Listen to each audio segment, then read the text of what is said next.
Another award-winning, thought-provoking, action-packed edition of the Tony Basilio Show is coming up next. Tips are always appreciated here at TonyBasilio.com, home of the Tony Basilio Show.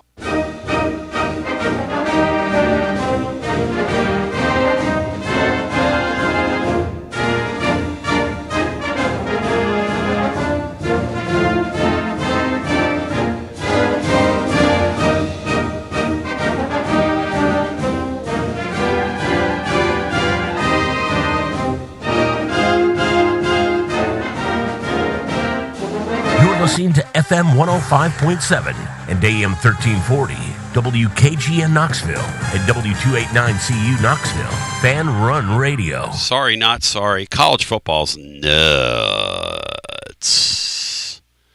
This weekend's going to be crazy in the SEC. All these weeks are in the college game. Hey, Matt Dixon, how attractive is the LSU job after that press conference yesterday? It's certainly not as attractive as it was before that. What a how big of a dumbass do you have to be to do that? Hey. To get up there and say all that stuff and say the AD's not making the hike? Good. What are you doing? I'm making the hire. The president's making the hire. I'm making the hire. I mean, good Lord, what are you doing? You can't say all that stuff publicly, even if it's true. And Matt, for people that didn't believe the narrative that this guy was going from box to box Saturday night because he had had enough, now, as we welcome you in on a Thursday, what do we think of the narrative now? What do we think of the narrative now here on a Thursday? How much of that narrative, Matt, do you believe that governor was going box to box here tonight and getting the boosters in line? He obviously was in charge of all of it. Yes. And he's in charge of this next hire, which is not, I don't think, a very good thing to at least say publicly at a press conference. And then he said, "Is anybody in talk here about taking what I think is a top 3, but definitely top 5 job in the sport and making it as unattractive as possible? Congrats to that guy because he did it yesterday. Destroyed it. He made our management 7 or 8 years ago look normal. I mean, Johnny Bahama's out there somewhere going, "Yep, pretty Maybe normal." He can hire Ed Orgeron to be the interim AD to make a hire. I mean, if the idea was to take the LSU job and to knock it way on down the totem pole, congratulations. I wrote in the blog 2 days ago, and I mean this. Some of you are all over Heupel, and you do whatever you want to do. And I don't know what's going to happen Saturday night. If Tennessee loses, we might have to deal with it. Okay, we'll deal with it, and we'll talk about it in real time. Doesn't mean I want a coach fired, though, like some of you maroons. And by the way, be careful what you wish for. Because you get in these spins now, and you get your program in the wrong hands, and look at what happens when you get your program in the wrong hands. Look at it. This guy at LSU is the governor down there is a total maroon. Now, I'll say this, though. He made some really good points. Jimmy Sexton and his ilk, but really Jimmy Sexton, has created generational wealth for probably tens of generations to come for him off the backs of boosters who are not savvy enough, ADs and presidents who are not savvy enough to go, no, wait a second here. You control the guy going out. You control the guy going in. You're controlling the narrative in the media. The governor of the state of Louisiana had some really good points yesterday. And you know what it points back to? In the NFL, you're not allowed to tamper when it's coach hiring time, and they're very serious about it. In college football, you know when they started tampering with these guys? Some of them before the season. Some of these coaches before the season. College sports, and college football in particular, really needs a commissioner. These are the rules. Because Jimmy Sexton is running roughshod over these fools. All of them. Fools here, fools at LSU, fools down in Austin, Texas. Where do you think that story last week leaked out? About the Texas coach, Matt, you and I were talking in our pre-production meeting. Share with the listener what you think of the job that Texas head coach has done this year, Matt. Share that with the listener. Well, I think I've even said it on air a time or two. That's just a very poorly coached team, and it's a head coach who, runs the offense, and it's an offense that has not. It's been stuck in neutral all year. Not just Arch. The offensive line's probably bottom third of the league. Gets pushed around in every game they play. Can't protect Arch at all. They have no real running game. The receivers just. They're talented names from recruiting, but it's an offense that just doesn't do it. The guy just looks checked out. The team looks checked out. And but they've been poorly coached all year. Jimmy Sexton adroitly, and they can deny this all they want. This is how these people operate. He adroitly leaked this guy's name as a candidate with the Tennessee Titans, a.k.a. the Tennessee Toilers. A.k.a. the Nashville Nothings. I mean, literally, the way Amy Adams-Strunk is running that team, if they tomorrow disbanded and folded, who would miss them? But I digress. So they both leak out and then deny and say, that's not true at all, not one iota of that is true, all in one fell swoop. It's brilliant. What's it do? Well, it makes Texas fans kind of think, we need to take the heat off of him. He did get to the national semifinal last year, and he's entitled to have a down year. And plus, an NFL franchise wants him. And look, we saw around here, fans are a fickle bunch, fickle, and they're kind of naive at times. Like we saw that with the Danny White thing here last week. Nobody believed me till they heard him speak, and then they all went, oh. And some still go, oh, well, Tony, that. He's making that up as a relationship with Tony. No, I wasn't. No, I was not. But that's okay. You believe what you want to believe. Because there are Texas fans today, they're going, man, we need to keep this guy because, hey, Matt, for them to have the level of talent that they have, what do you think Nega Dave, if you put him in a Texas fan form, and they had that payroll, and they looked the way they looked this year on the field, what do you think Nega Dave would be saying about them, Matt? Because they're spending 3 times more money than we are in our football roster down there. Them and Ohio State. Nega Dave would have already wanted him fired after the last 2 games, even though they won. Exactly. And when they go 8-4, yeah, he'll have him gone. And here's the thing. I thought it was Arch Manning earlier in the year, and I don't think Arch Manning's great. I don't think he's what they thought he was going to be, and I don't think he's what the Manning family thought he was going to be, and that's all okay. Now, everybody has to be a superstar, and you don't have to be a star baby to be in my show, okay? Like we've been talking about. You need to function on your football team. How's anybody going to function playing behind that highly paid offensive line? They can't block anybody. How's anybody going to function? You tell me. What the nut, and I do mean nut, governor that would do that out loud yesterday and just diminish their job? What that nut said yesterday about Jimmy Sexton is exactly right. I've always thought it's very much a conflict of interest to represent all these guys in one league. And then to move them around like chess pieces on a chessboard and play these teams one against the other. And when it comes to Jimmy Sexton, I'm almost on team Danny White right now. Because Danny don't want to deal with him. I'm almost on team Danny White when it comes to Jimmy Sexton. No offense to him. I know he's got friends in the community and people listen to the show. Hey, I'm not trying to offend you. But I want you to think for a second here. What that governor of Louisiana said is exactly right. Jimmy's the one that started all this nonsense with these coaching buyouts. And he had to have a willing dance partner. And the willing dance partner are these dupes and these sheep at the top of these universities. Because this failure money thing's got to stop. And you know what, Matt? Scott Woodward was the guy that signed up for the $90 million payout to Jimbo Fisher, which is one of the dumbest contracts. The federal government would have to reach and look long and hard to find a dumber contract than they've signed than that.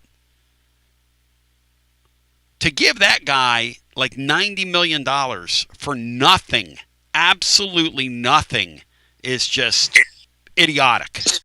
And then, Scott Woodward was a fan of Bobby Bonilla, obviously. Thank you very little. Yeah, he's a Bobby Bonilla guy. And here's the other thing. Did you guys read the little excerpt about Brian Kelly? Have you guys seen this that's out there? Because now he's starting to get dunked on. Mo Boy Hank sent me this. I'm going to read this to you guys. This is from the ESPN Insider thing, okay? Green Bay, Wisconsin. On a winter night in Mount Pleasant, Michigan, Matt LaFleur and Robert Saleh thought they were invited to a party at the home of their boss, Central Michigan University football coach Brian Kelly. Turns out they weren't on the guest list. They were on the workers list. We showed up, we shoveled snow, we parked all the cars. Then, at the end of the night, we had to go and get all the cars again. And then they went back to their tiny apartment and shared, as graduate assistants, stood around their kitchen table, the one without any chairs, and we decided right then and there that if we're ever in the position that Brian Kelly was in, we were never, ever, ever going to treat people the way we got treated, said Saleh, now with the Niners.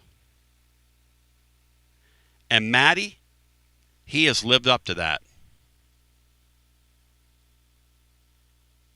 You know what that reminds me of, guys? That's a Derek Dooley story. And where is Derek Dooley now?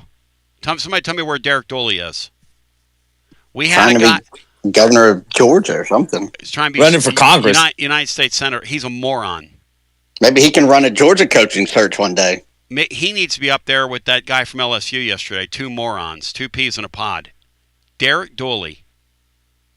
We had a guy in here whose lifelong dream was, and we had him in here in kind of disguise. Derek Dooley told me a story about 3 years ago. And he said, we were out in the cold, parking cars. Now, the story's even worse with Derek Dooley, because they didn't fill in the blanks there. The GAs in Knoxville on that January night were getting really cold, according to the kid that was a GA under Dooley. And he said, after they parked the last car at this party with all these recruits there and all these coaches there and everybody hobnobbing and the wine and the cheese and in the big house in West Knoxville, he said, we let ourselves in because it was freezing. And Jim Chaney looked at us and said, guys, you guys need to get over here and get something to eat and drink. You guys have worked hard. You guys have worked really hard.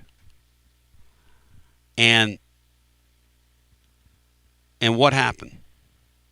Dooley comes around the corner and says, what in the world are you guys doing here? Get out of my house. But now Dooley's gone around the state of Georgia on a listening tour. For the first time in his life, he's going to listen to other people. Hey, Dooley, we know who you are, brother. Hey, Brian Kelly, we know who you are, brother. We know who you are. As we continue with more, that's a terrible story after this. You got to dream about buying some land and building on that land? Well, Waterside Contracting is your ticket. 25 years of making dreams come true, Michael Scott. For hundreds in our area, custom homes or remodels, Waterside Contracting will build on your lot. They do incredible work all over the area. Structural integrity, quality without compromise. It's a way of life with Waterside Contract. Check out the wonderful work Waterside does. WatersideContractingLLC.com. When it's time for your dreams to come true. Quality without compromising. Waterside Contracting.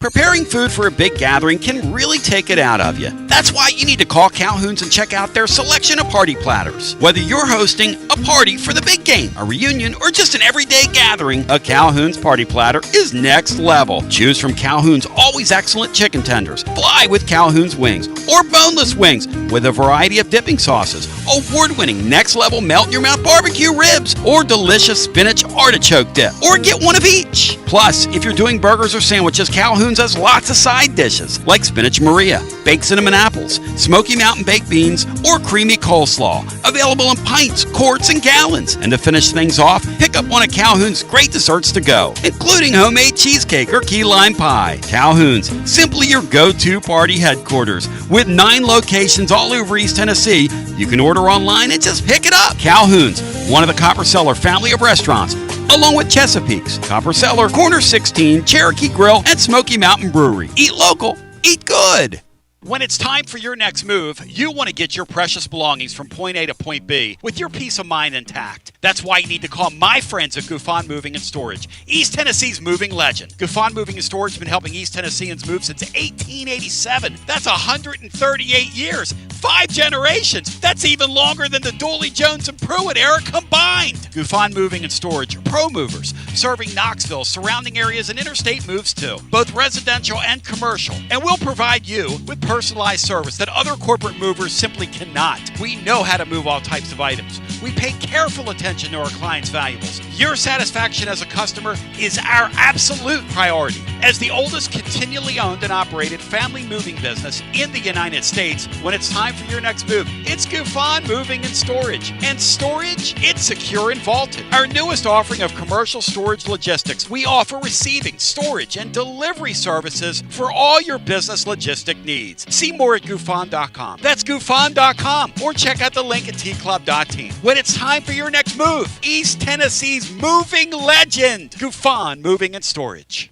Life never stops moving. And between the 30-minute commutes, daycare pickups, weekly soccer practice, Tuesday night yoga, X number of coffee runs, and that weekend trip to Grandma's, you're racking up the miles. What you need is a tire that can keep up. A tire designed for doers. A tire that's going to last. Like the exceptionally long-lasting Michelin Defender tire. With an 80,000-mile warranty and the safety and comfort you expect, you can forget all about the miles ahead and focus on getting to your destination or conquering your to-do list. Fleet Tire, I-275 exit 1B at East Woodland Avenue in Knoxville. That's Fleet Tire, I-275 exit 1B at East Woodland Avenue in Knoxville. Fleet Tire.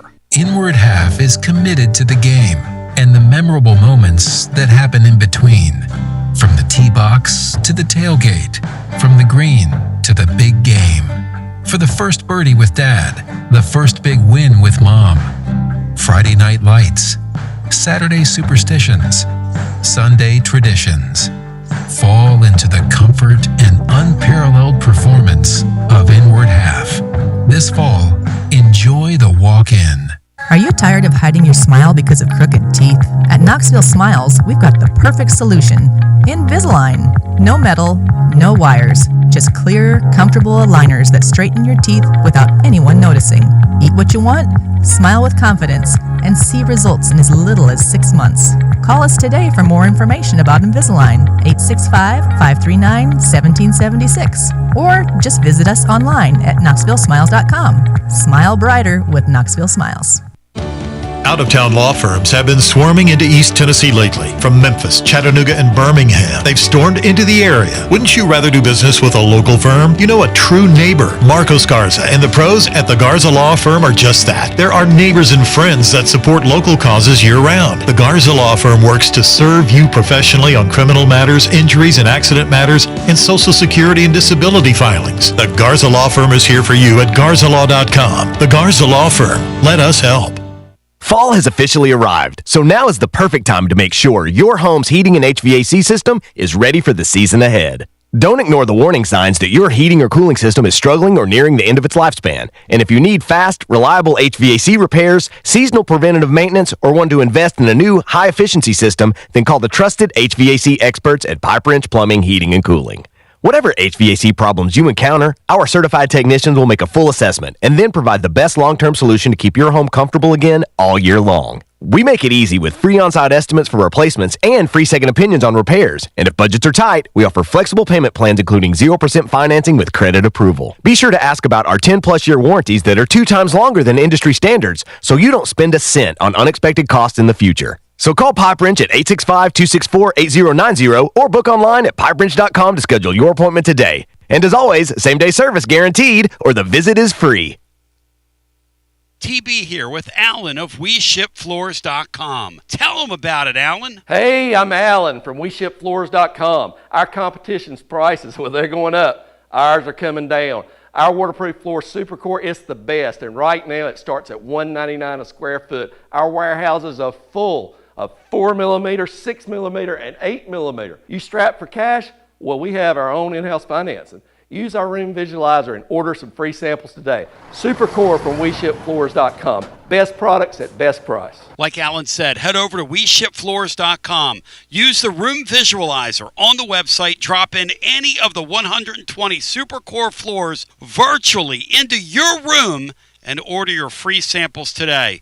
WeShipFloors.com. Tennesseans, they are us. The best product, the best price. WeShipFloors.com.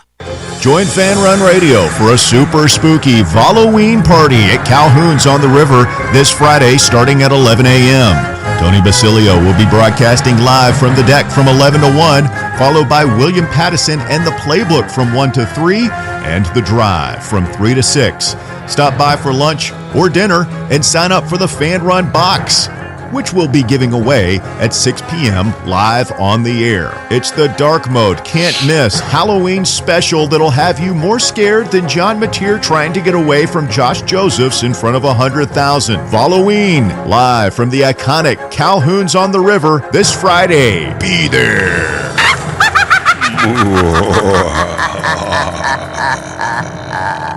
I want to remind you, Fountain City Ramblers will be out there playing too. We're going to make it happen tomorrow night.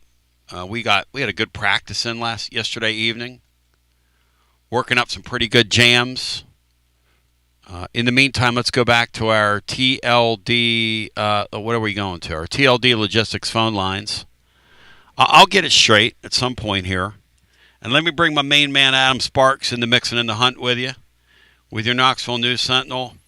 Adam, hope you're well today, and hope all is well on the Western Front, my man. Yep, I'm good. Team I cover is still in the playoff hunt, and so that's sort of all you can ask on behalf of the fan base. And just got to get through this one. If they get through this one, the playoff rankings come out on Tuesday, the first rankings. So I've always said, at least in the last few years, that if your team is in the playoff mix in this 12-team format in November, when you get to November, if your name is still on the screen, then you have the chance of a successful year. So that's still in the cards. But they have to win this one, because if they lose this one, then they're off the screen, so to speak. Adam, if they win Saturday, where will they be in that first playoff ranking? What's your projection? I think they'll be one of the first teams out. They've got basically you're trying to be in the top 11 because you'll have a G6 school that'll get in as an auto bid, and so I think they would be in the lower teens. I think, which doesn't really matter. It matters where you finish and others will be dropping out. There's a few quote-unquote elimination games this weekend, including the Tennessee-Oklahoma game. One team in, one team out, and you've got a few of those this Saturday. You got more ahead. So I know every week we sort of look at it, and if they win this week, then we'll start to put out more of those. Here's the games, Tennessee fans. Here's the games you need to watch, and here's who you need to root for, and those will be valid, and useful. But the big thing is just if you get to 10-2. A lot of that stuff will probably work itself out. You just can't lose another. With an elimination game this week, there's been a lot of, and I don't know if it's rightfully so or not, but there's been a lot of focus on Tennessee's defense. And, particularly the job that Banks has done. What's interesting, though, and maybe I'm wrong. Have we seen Tim Banks talk at all this season? Or am I imagining something? When's the last time he said something into a microphone? Yeah, I was trying to remember when that was, and I believe it was like mid-August. It was definitely in camp. It was in preseason. What? I don't think. And every week they roll out 2 assistants, which I'm glad they do. Some schools don't do that. Tennessee makes usually 2 assistant coaches and a handful of players available every game week. And we've gotten a couple of guys. We've got a few guys more than once. We got Alec Ablam, the tight ends coach. We've had him at least twice. Kelsey Pope, we had like twice in 3 weeks, which he has plenty to say, and he's great. We've got Joey Halsley at least once. I can't remember if we had him twice. But yeah, I don't think we've had Tim Banks since the season started, if I remember right. He certainly has not been available since the defense has gone south, and that's obviously when we would want to talk to him. This guy makes a couple $1 million a year. I mean, what are we trying to make sure he's comfortable? What are we doing here? Yeah, it's strange. I mean, and they ask those coaches to do things. He also, I'm sure they can decline it. I don't know if he's been asked and declined. I don't know if they just haven't asked him because then it would be a lot of questions. You could be predictable what the questions would be, but for whatever reason, we have not talked to him. And yeah, I mean, he got a contract extension and a raise in the off season. He's making, I think it's $2.15 million a year. His contract runs through the 27 season, so not that they wouldn't pay a buyout to a coordinator, but he is under contract for the next 2 seasons. He can't answer questions? Yeah, and the funny thing is Tim Banks is not great at answering questions. It's not like he gives bad answers. He has a little bit of hypo in him where he just sort of like talks in general answers. Mm-hmm. One thing consistent with Tim Banks is, here's the thing. I know what he would say if we got him. We would ask him we'd ask him about, your last in pass defense, this is your worst number since you've been here, and you're not doing this, not doing that. And he would say, I don't pay attention to stats, which is what he said when the defense is great and when it was bad. I don't know numbers. I don't pay attention to stats. Yeah. All I care about is the W, and which has made him a good partner with Josh Heupel, because Josh Heupel needs a D coordinator that can give up 24, 28, but win, and that's worked the last couple of years. It's just that now they're giving up 30, and it's a little more of a problem. Before I jump TGMD in the mix and in the hunt with Adam Sparks, and we unpack this weekend, and he joins on the TLD Logistics phone lines. I want to remind you we're live at Calhoun Smart. It's going to be unbelievable, Andy. The big box giveaway tomorrow night around 6 o'clock, Fan Run Radio, and then we're playing, and the great William Pattison is going to be doing his first ever live remote. I remember my first ever live remote. And William, buddy, you're in for a great run because you got the goods, my man. But let's go back here. I get calls all the time about this defense. And it started a couple weeks ago, people wanting this guy fired, right? And I asked a question earlier in the week, why don't we give this guy a break with all the injuries that this team has had? And, you know, I don't know if it's rightfully so or not, but there's been a lot of focus on Tennessee's defense. And why aren't fans giving this guy a break after last season? What do you think, Adam? Yeah, I mean, Tim Banks deserves some fault. Obviously, he's the coordinator. If I was representing him in the end of the season meeting where I tell Josh Heupel I should remain defensive coordinator, there's a couple things I would point to. Number one, the injuries. I mean, for all the issues that they've had, and tackling has been terrible, and the scheme hasn't been great, and a lot of things that we could list. Pass defense has been awful. If Jermod McCoy is healthy, they beat Georgia, and we're not talking about the defense being bad. But that happened in January. Let's just say if Ricky Gibson doesn't get hurt. I'd love to know the alternate universe where Ricky Gibson and Colton Hood are the two starting corners, and Redmond is your number 3 corner. Because I think in that universe, instead of being a D defense, you'd be like a C+, and you probably would have beat Georgia. And again, we're probably not talking about this. So at the end of the day, I do think injuries had enough of an effect like that. The other part of that, if I was representing Tim Banks into the year, Josh Heupel, please keep me conversation, or maybe even now, I would say I need to tweak the defense year to year a little differently. A lot of the rumblings you hear behind the scenes is that this defense is too complex. That's why you see guys out of position.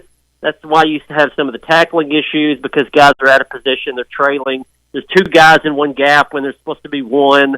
They're just a little slow in communication. You hear that from players. The buzz phrase is it takes all 11, and what they mean by that is there's a really bad missed assignment or miscommunication of at least one guy every play. And that's the problem. That's what they're saying. There's a weak link every play of understanding what they're supposed to do in the scheme. My theory on that is last year Tim Banks was teaching a 400-level course to 400-level students. He had 5th-year seniors, 6th-year seniors, a couple 7th-year seniors last year. It was one of the oldest teams that you can imagine in college football history. And those guys knew exactly what they were supposed to do in the scheme, so he could make it very complex. And I think this year he does have some older players, but this is the youngest team Josh Heupel's ever had. He's got a number of transfers in key areas. And so it's sort of a smorgasbord you've got guys that can do the 400-level course of defense, but then you have other guys that need the 100-level course of defense. And I don't think Tim Banks has adjusted well in that. And so you need to dumb it down, I think, for some of these guys for it to work, but then you feel like you're not utilizing your older pieces. Our safeties and our linebackers look like they need, if there's a 100-level course, what would be the course that you would give in high school in order to qualify for college? Because that's hey, Matt Dixon, jump in here with Adam Sparks, who joins on your TLD Logistics phone line. Here's my thing about our defense. I don't mind, a missed tackle here or there, but, get in position to miss a tackle and kind of line up properly. And when we're playing a zone defense, look like we have some kind of principles of zone instead of electric football. But go ahead, Matt. Jump in here with the great Adam Sparks. Yeah, thanks, Adam. Let me flip to the other side of the ball. Obviously, the kind of chess match with Heupel and Venables is always intriguing and kind of fun. And then I guess the wrinkle this year is Seth Luttrell, who was Oklahoma's offensive coordinator last year, is now on Tennessee's staff.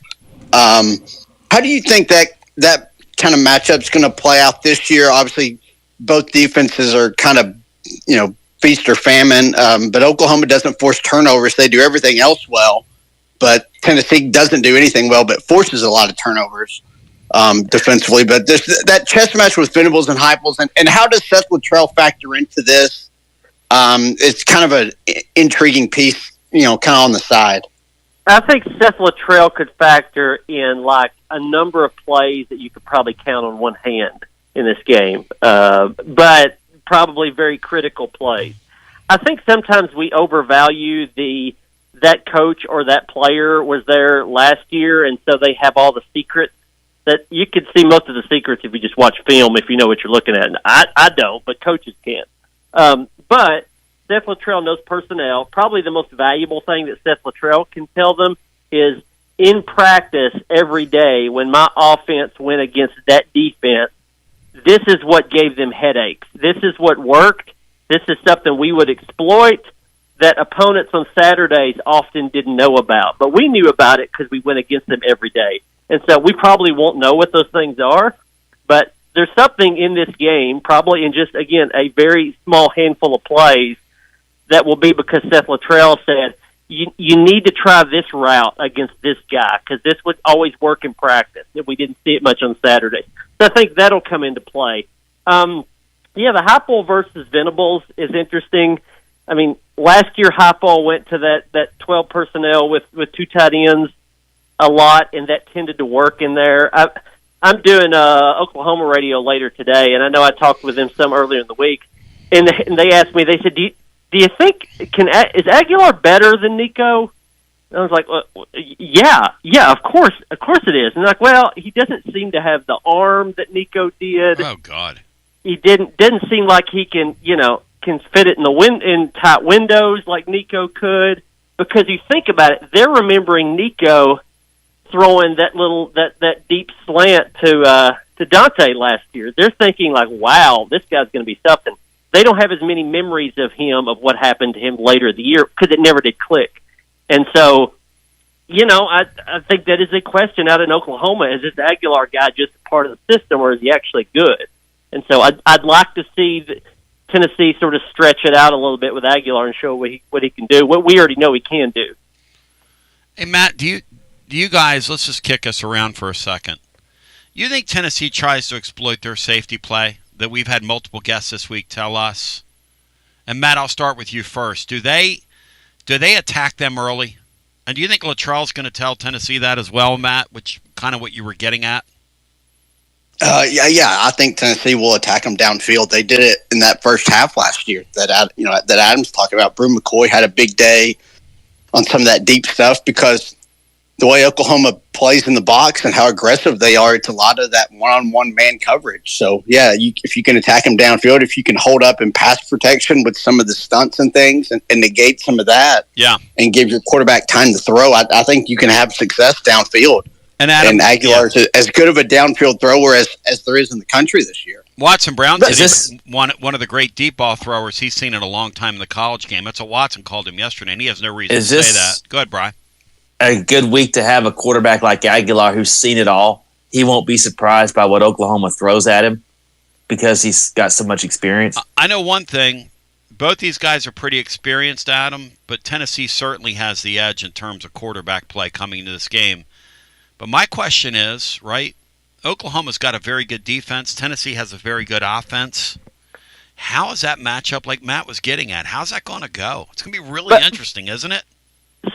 So much of this, though, is I'm very curious to see how long Josh Heupel leans into the run game because I think he has to be patient in this. I think there is the temptation to, if the run game's not going early, like it didn't go great last week, and eventually they just said, let's just throw for 400 yards, and this is going to be good enough because it was against Kentucky, so you can do that. Yep. Run game was not good enough last week. It's got to be better this week. And a lot of that exploiting the safeties and all that, a little bit of what Nico had some success with last year, and certainly Joey has had a lot of success with this year, is throwing out of play action and throwing deep out of play action.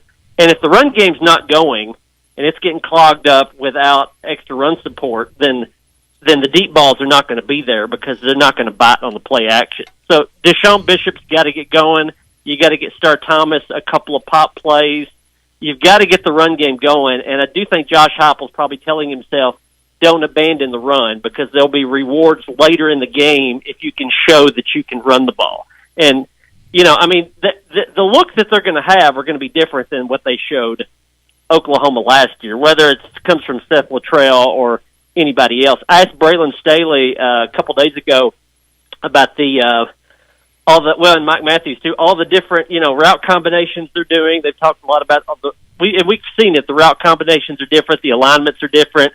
Brazel's in the slot sometimes, and he's on the outside, and looks a little bit more like what they did in 22, just changing up the offense in the passing game. And I asked him, I said, did that stuff come in the winter, in the spring or in the summer? Obviously, wink, wink. Did that come in when Nico was here or when Joey was here? All this different stuff you are doing in the passing game.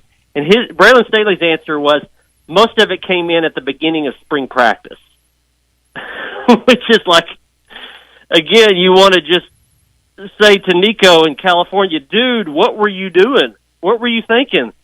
This is what you would have had, these same receivers in this offense and all the stuff that they're having in the passing game. But I digress. I don't think that storyline will ever go away, that they kind of had this offense and this personnel figured out when the previous quarterback was still here. I buy that. You know why? Because remember Nico at that one, he had that one right before, at spring ball. He said, we are instituting some new things. And then Heupel went to him and said, shut up. Yeah. We do not talk about those things. You don't mention. And, that lines up. I mean, that makes sense. And the pistol stuff, all the pistol, a lot of stuff out of the pistol now. Yes. With the tight ends in the backfield and all that stuff. That was there. We were told we could not record that on video back in spring when Nico was running it. I remember Joey Halsley coming up to me in spring practice, and there was a bunch of coaches there for a coaches clinic, a high school coaches clinic. And so instead of like just media there's like 100 coaches there. Joey Halsley came over during drills, and he looked at me and he said, boy, we're going to have to cover up the pistol today because all these people are here to see it. So it was like that. It was like the inside joke of everybody knows this offense is different now, so we can't let that out of what it is. And that's when Nico was running it, not Joey. So, what would he have done? I mean, it's always going to be a real question, right? Could he have performed? I'm going to throw it to both you guys. Matt, you first. Could Nico have performed at the level this kid's performing at, Matt, if he'd have stayed? I don't think so. I agree think that he would just overthrow guys a little too much. I agree with that. I do think he would have been improved, but I don't know how much improvement he would have made. I don't think he wouldn't have had as much success as Aguilar. I don't think. But it certainly is possible. But I mean, Aguilar has been just such a great fit for the offense. Nico would not have, because they would have abandoned some of the routes that they're using with Joey. Last week after the Kentucky game, Josh Heupel, I asked him about, have we seen the ceiling of Joey Aguilar? And he said, no, we're just 8 games in, and we're discovering more about him, of what we can do with him. Wow. Coaches and quarterbacks all around the country always have this meeting and this understanding that when it clicks in practice or in a game, they say, that's what you're comfortable throwing. That route there. Okay, I'm going to put that in my back pocket. We were going to do one of those, now we're going to do 100 of those. When you see that it works and a quarterback is comfortable throwing it, and he's reliable throwing it, you go back to it over and over and over. On the other side, if he shows that he can't do it and it's just not comfortable, which to Nico was a lot of the stuff some of the stuff in the middle, but especially the deep stuff, it wasn't going to work. And so a lot of the things that they discover that Joey is really good at, they were just put in the trash with Nico, because it just wouldn't have worked early. What's really interesting, too, when you think about these games, is what must it be like to be Joey Aguilar, to be his family, because he was going to go back to California. He was going to play in virtual anonymity his final year in college football in front of about 11 to 12,000 people a game. That whole thing was going to collapse on him, just like it collapsed on the guy that was here last year, because they have no team around him, which is what Adam's talking about. Like, what could you possibly have been thinking in the spring when you saw this new offense, but you left anyway? And I don't think it was the kid's call. I think we all think it was the nutty father. But here's the thing. Man, what a game of opportunity Saturday night. You've got ESPN here, or the ABC, you got the primetime game, it's Halloween night, you're in the dark jerseys, man, you got Oklahoma here, you've got all that. Here's my question for you, ultimately, right? How does Tennessee respond? And then the part 2 to that is, how do you rank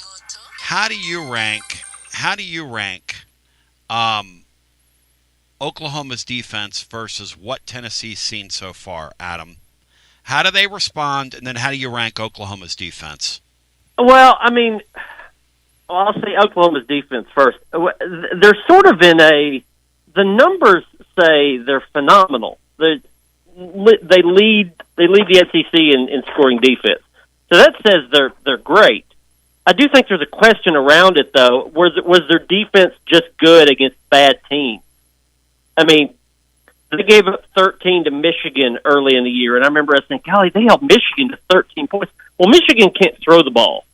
So, there's some question, was Oklahoma's defense great or just good against bad opponents? So there's a big question mark on that. I think how Tennessee responds, I mean, this is a pretender or contender type game for Tennessee. Not to say they're a national title contender, but if you're in the playoff, that's what you are. And I think the narrative around Tennessee from outsiders is that, yeah, they're good, but like, let me know when they beat somebody good, and then I'll believe. Well, this is somebody good. This is another team that's in the playoff hunt. Regardless of what the defense looks like, offense looks like, whatever, this is a statement game, especially going into the new playoff rankings next week, to say, hey, you beat that team. Ole Miss, we think, can win the national title, and they beat Oklahoma. If you do it too, we're going to at least put you in that same conversation. It's really interesting. Hey, Matt, both teams, both those units that we think a lot of, could both be, or both worthy of looking at them in a suspect way, because Oklahoma hasn't seen an offense yet, and Tennessee hasn't seen very good football teams yet, Matt. So it's all kind of interesting, right? Yeah, well, Tennessee hasn't seen great defenses, and you can even throw Georgia into that. I think a little that's bit. accurate. And Alabama's not elite, but they're pretty good, but not great. But yeah, but I do think that the track record of Venables defense and Heupel offense that kind of speak for themselves. They're both really good units. Probably maybe not as good as the numbers indicate, like Adam said, because Ole Miss was really the first offense they played with a pulse all season. So they've just totally overwhelmed bad offenses. But it's a really good defense, a top 10 defense easily. So no, it should be a lot of fun. It's just going to come down. It's a high variance game, I think, with Mateer, the way he plays, the up and down stuff, and then obviously the way Tennessee defends teams, where they really don't stop anybody unless they're forcing a turnover. So it's one of those games where you could have 3 or 4 crazy plays that kind of decide it. Now, you don't consider Ole Miss's offense elite, but Ole Miss put 34 points on them in Norman. So it's pretty good. They're pretty good offense. They're close to elite. Yeah, so, that ought to portend well for the balls then in Elon. Tennessee needs to make sure they're not too cute with the offensive line in this game. I mean, they played like 7 guys the last couple of games. Is David Sanders their starter at right tackle, or is he a guy that they're just going to start and then they're going to put in their better offensive line after a couple of series? Is Jesse Perry going to be out there every snap, or is he just going to be the guy that switches in and out with David Sanders? Because you need your best 5. You need your most reliable 5. I don't even know who those 5 necessarily are, but that's who needs to be on the field and playing almost the entire game. And this whole switch guys in and out, and Jesse Perry's a right tackle, then he's a right guard, then he's not on the field at all, even though he's one of your best 5. And then, Wendell Moy switching sides. They just, like, if they know who their best 5 are, and they know it pretty definitively, they need to play those 5 and not do all this shifting around and moving guys around and just think that the chemistry and all that's going to work. Because if they do that, they're going to get into the fourth quarter, and you're going to have linemen thinking, wait, I'm a left guard? No, I'm a right guard. I was playing 2 series ago, but now I'm out. What are we doing? They don't need to get too cute with this, and most teams don't have to do that this late in the year. What would be the reason for that? The cutesy stuff. David Sanders is the guy, and he's going to be their left tackle next year. He's a right tackle now. He's a 5-star. They need him in there. Is he the best? Is he one of their best 5 right now, or is he their best 5 after he plays more? I don't know the answer to that, but obviously they're not going to bench the 5-star guy at all. early in the year, those 5, I think, were much, much better than they ever thought. So was that the opponent, or was that – I guess I'm just saying, like, I don't think they know who their best 5 are right now, and I think sometimes now with Sanders back, they're thinking that's their best 5 because Sanders is, they think, one of their best 5, but then they're trying to recapture what they had when Sanders was out, which when they played great on the offensive line. And I think they're just a little too indecisive. And you can't go through a half of football trying to figure that out. You need to know it when you go into the game. It's one of these games for people like us that love sitting here and taking these things apart. And it's just one of those games that has a little bit of everything. Both teams have flaws. Both teams have very good units. Both teams have wild cards. The Mateer guy, like Matt, like you said, the variance with him. You know, you watch Mateer sometimes and he can get red hot. And then you watch him in games like last week at the end of a game, Matt, and he couldn't even throw the ball in a check down for a first down at the end of a game. He threw the ball downfield like he was a freshman quarterback. Very strange player, this Mateer guy. He does not see the field well at all. But very I will say, strange. There's not been probably since Jackson Owner last year. There's not been a quarterback that's faced Tennessee that has looked uncomfortable. So that's kind of a unique deal. But I think Adam brought up a really intriguing point about the offensive line because the deal with Sanders is it affects 3 positions, and that's a real issue to have with one guy because with the way that they flipped Moy and then Perry inside or out, like it affects 3 positions whether Sanders is on the field or not, and that's not ideal. So and against a Britt Venables defense, they're going to be aggressive and bring a lot of those stunts and twists and blitzes from everywhere. So that right side of your line with those 2 freshmen will probably be attacked early. And you're relearning everything because if you have a rep against a guy early in a game and then you're pulled out of the game or you're switching sides and you're going back into the game, you don't have that muscle memory of when that guy got the best of you or something that he did differently 2 series before because there was another guy in the game. I just think reps count, and you need to have these same guys having the same reps in the same position as much as possible. Hey, Adam, no Colton Hood on the injury report after Heupel said, check the injury report on Wednesday. I mean, he could have just said that Monday. Are they surprised that he's not on the practice report? Did he heal, or did they know this the whole time? What's your read on that? I'd heard he was getting treatment, which is always an indication that that he has a chance to play. I expected him to be on it as questionable, and we asked Josh Heupel about it Monday, and he, declined and said check the injury report. Yeah. They could technically put him on it, but I just don't think they're going to do that because it was already out publicly that he did have at least a minor injury in the Kentucky game. So if they added him now, there would immediately be questions of like, wait, we know he got hurt in the last game. Why is this changing now? So I think the only indication you can take from that is his treatments worked well enough that they're almost certain he's going to play, and so there's no reason to put him on the report, even as probable. Like a pulled muscle or something in a leg, right? Is that kind of what happened? Yeah, that's my understanding. Yeah. Now, people could tell gamesmanship. You leave him off of there, and then you add him Friday or Saturday. That's not – you can get fined doing that. Thought, Maybe you could explain that away, but there's a pretty big risk with the conference office to do anything like that in a game like this, especially if you're just, like, adding him late in the week and saying he was in, but now he's probable. Like, that doesn't – you could pull something like that with, like, a Jermod McCoy. You wouldn't pull it with a guy that has like a calf strain or something. That doesn't make any sense. No, but they did do that weird thing with Sanders earlier in the year when they announced right before the start of a game that he wasn't playing. I'm not sure how symbiotic the relationship are between those 2 situations. Probably not at all.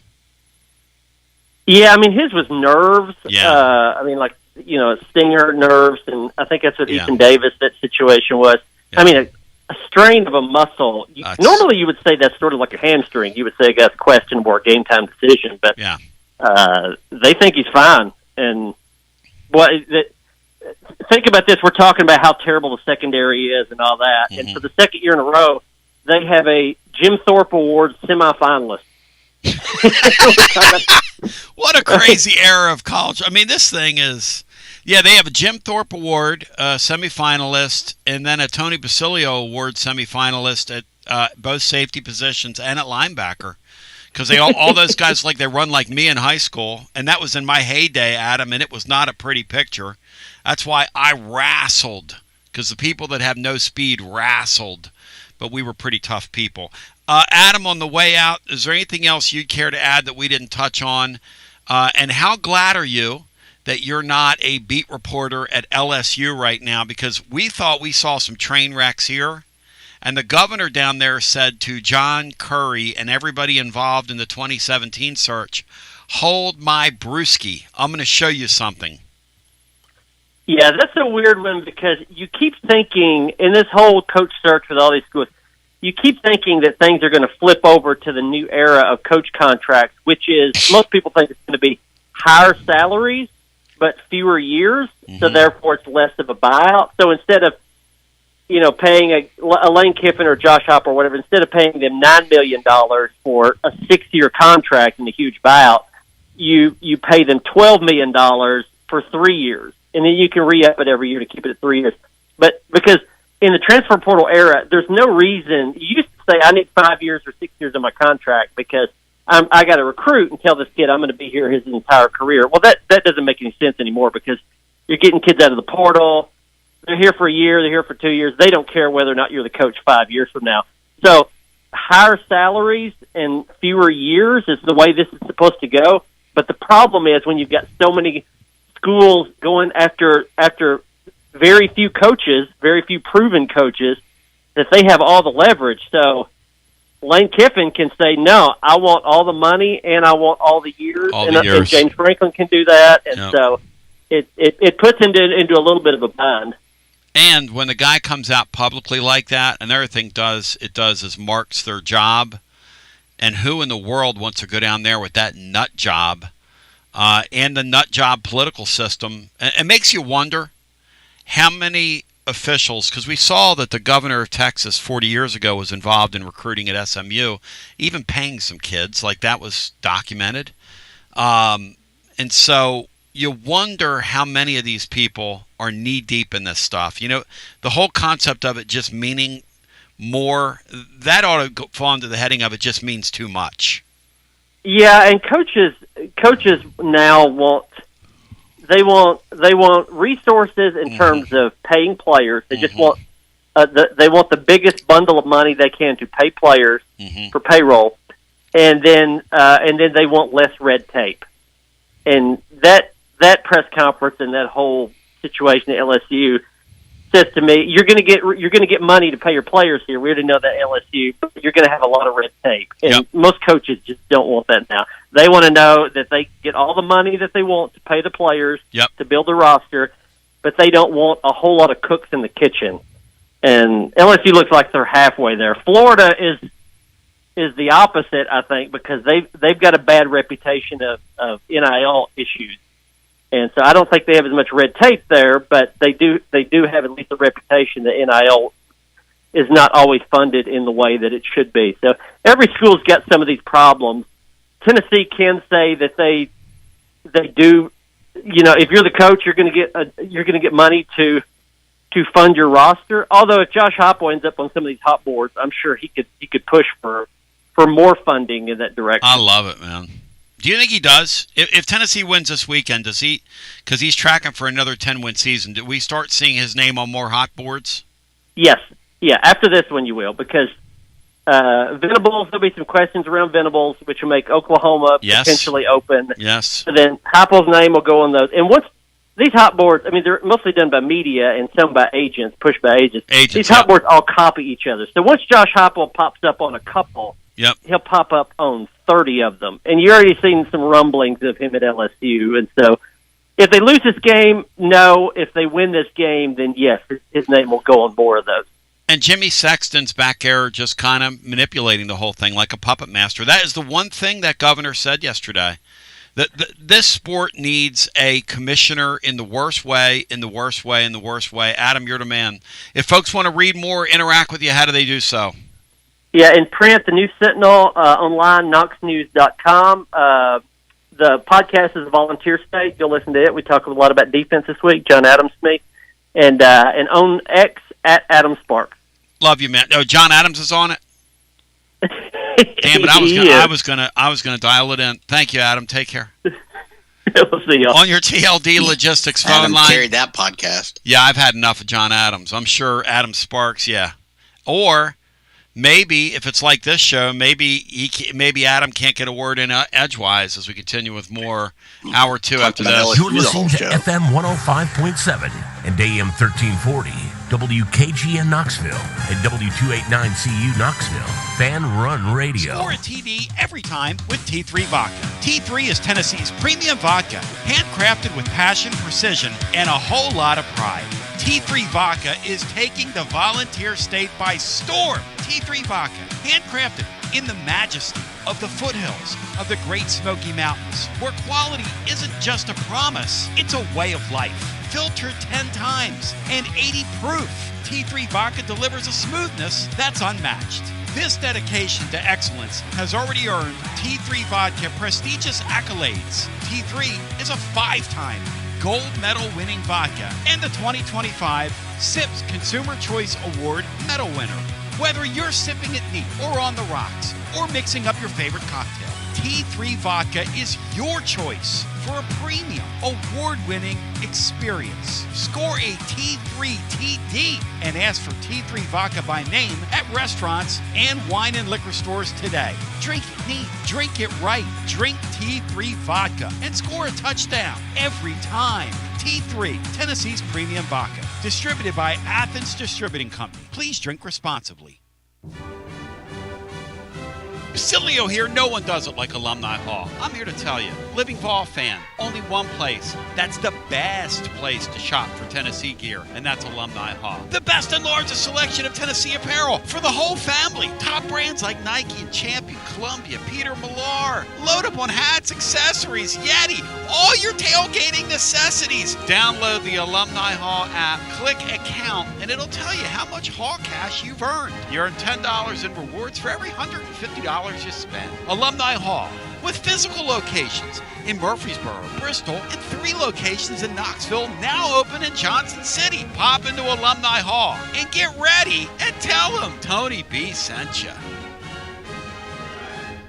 When it's time for a fresh coat of paint, run, don't walk to Walker's Painting. Interior and exterior, Walker's Painting's been making it beautiful since 1999 across the Knoxville area. New construction, repaints, commercial, residential, free estimates available. And get this, mention you heard Walker's Painting on the Basilio Show, 10% off your first job. Let's go! Run, don't walk to Walker's Painting.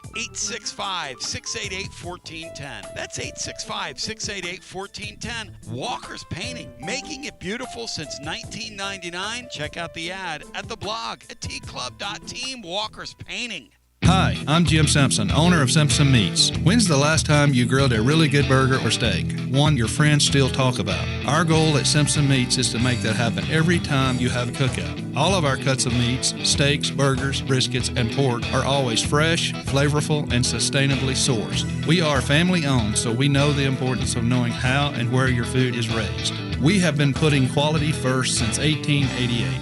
Visit our butcher shop off Lovell Road or online at simpsonmeats.com. Okay, so we really need uniforms and equipment for this season. Can I trust you with that? Cool, I'll just order them online. What? Yeah, I'm gonna hop online and I'm gonna get them ordered. Hold up, that's not a good idea. We shouldn't just spend money on some random online retailer, okay? I mean, it seems pretty convenient. Trust me, it's a terrible idea. Let me simplify this for you.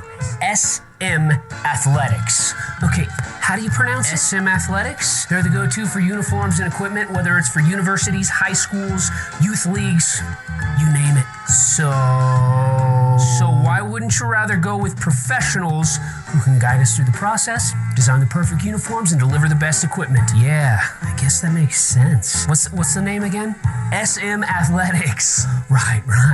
It's definitely smarter to go with a company that emphasizes customer service, fair pricing, and, of course, excellent products. Exactly. So, yeah, I guess it's settled then. For uniforms and equipment for all sports, it's SM Athletics. Yeah, it's another day, but what kind of day is it really? A day of doom scrolling? Laundry day? Nah, it's a White Claw day. Light and refreshing tasting, uniquely cold wave filtered. There's an iconic flavor for everyone. So grab a pack, grab your friends. Make the most of each day with those who matter most. When you're together with White Claw, every day is a once-in-a-lifetime experience. You just gotta grab it. White Claw. Grab life by the claw. Please drink responsibly. Hard seltzer with flavors. White Claw Seltzer Works, Chicago, Illinois. Got a problem tree looming over your home? Call ECR Total Landscapes. Whether it's trimming, removal, or storm cleanup, our certified pros get the job done safely and efficiently. We're licensed, insured, and ready 24/7 for emergency calls. Big or small, we cut them all. ECR Total Landscapes. Call now for a free estimate, 865-384-2012, and mention promo code FANRUN for free stump grinding on any tree removal now through the end of the year. Also, visit us at ecrtotallandscapes.com. Basilio here for Budget Transmissions. TGMD, the great Matt Dixon, took his Ford Escape to budget, and like our gold bullet back in the day, it was a total mess. And now, Matt's back in the game. He's got a new transmission, axle, wheel bearing, both radiator hoses, engine mounts, coolant hoses. I mean, his Ford Escape was about to escape to the junkyard, but he didn't begrudge it. He took it to budget, and now he's on his way back to Omaha. Budget Transmissions, over 30 years in business, conveniently located in Bearden. All extended service contracts are honored. A gold certified Repair Pal member. 865-584-4391. 865-584-4391. Budget Transmissions. Don't begrudge it. Take it to budget. Hey there, Basilio family. Jennifer Morris here with Keller Williams Realty. The countdown to fall football is on. Is your fall plan missing the perfect home to watch the Vols make another playoff run? If a new view is on your game day checklist, I'm ready to help you find it. Don't wait until kickoff. Give me a call today at 865-694-5904 or visit my website at nextmovesmokymountains.com. That's nextmovesmokymountains.com, and go Vols. Josh Collins at Collins Insurance Agency. At Collins Insurance, we strive to ensure our customers receive better coverage along with bigger savings. Our community is important to us. We want to provide exceptional service to our customers. Anybody can provide great rates, great coverage, but can you also get great service? And hey, don't just take my word for it. What's up, everybody? Zakai Ziegler here. My family turns to Collins Insurance Agency for the best service, coverage, and price. So don't just go online and get some random insurance. Experience the Collins Insurance difference. Like he said, experience the Collins Insurance difference. CollinsInsuranceTN.com. CollinsInsuranceTN.com. And hey, their Mama Zizi approved. CollinsInsuranceTN.com. Thank you to Josh Collins and Zizi. One more thing, Tony. Go Vols. TB back with you, fired up, focused, and prepared.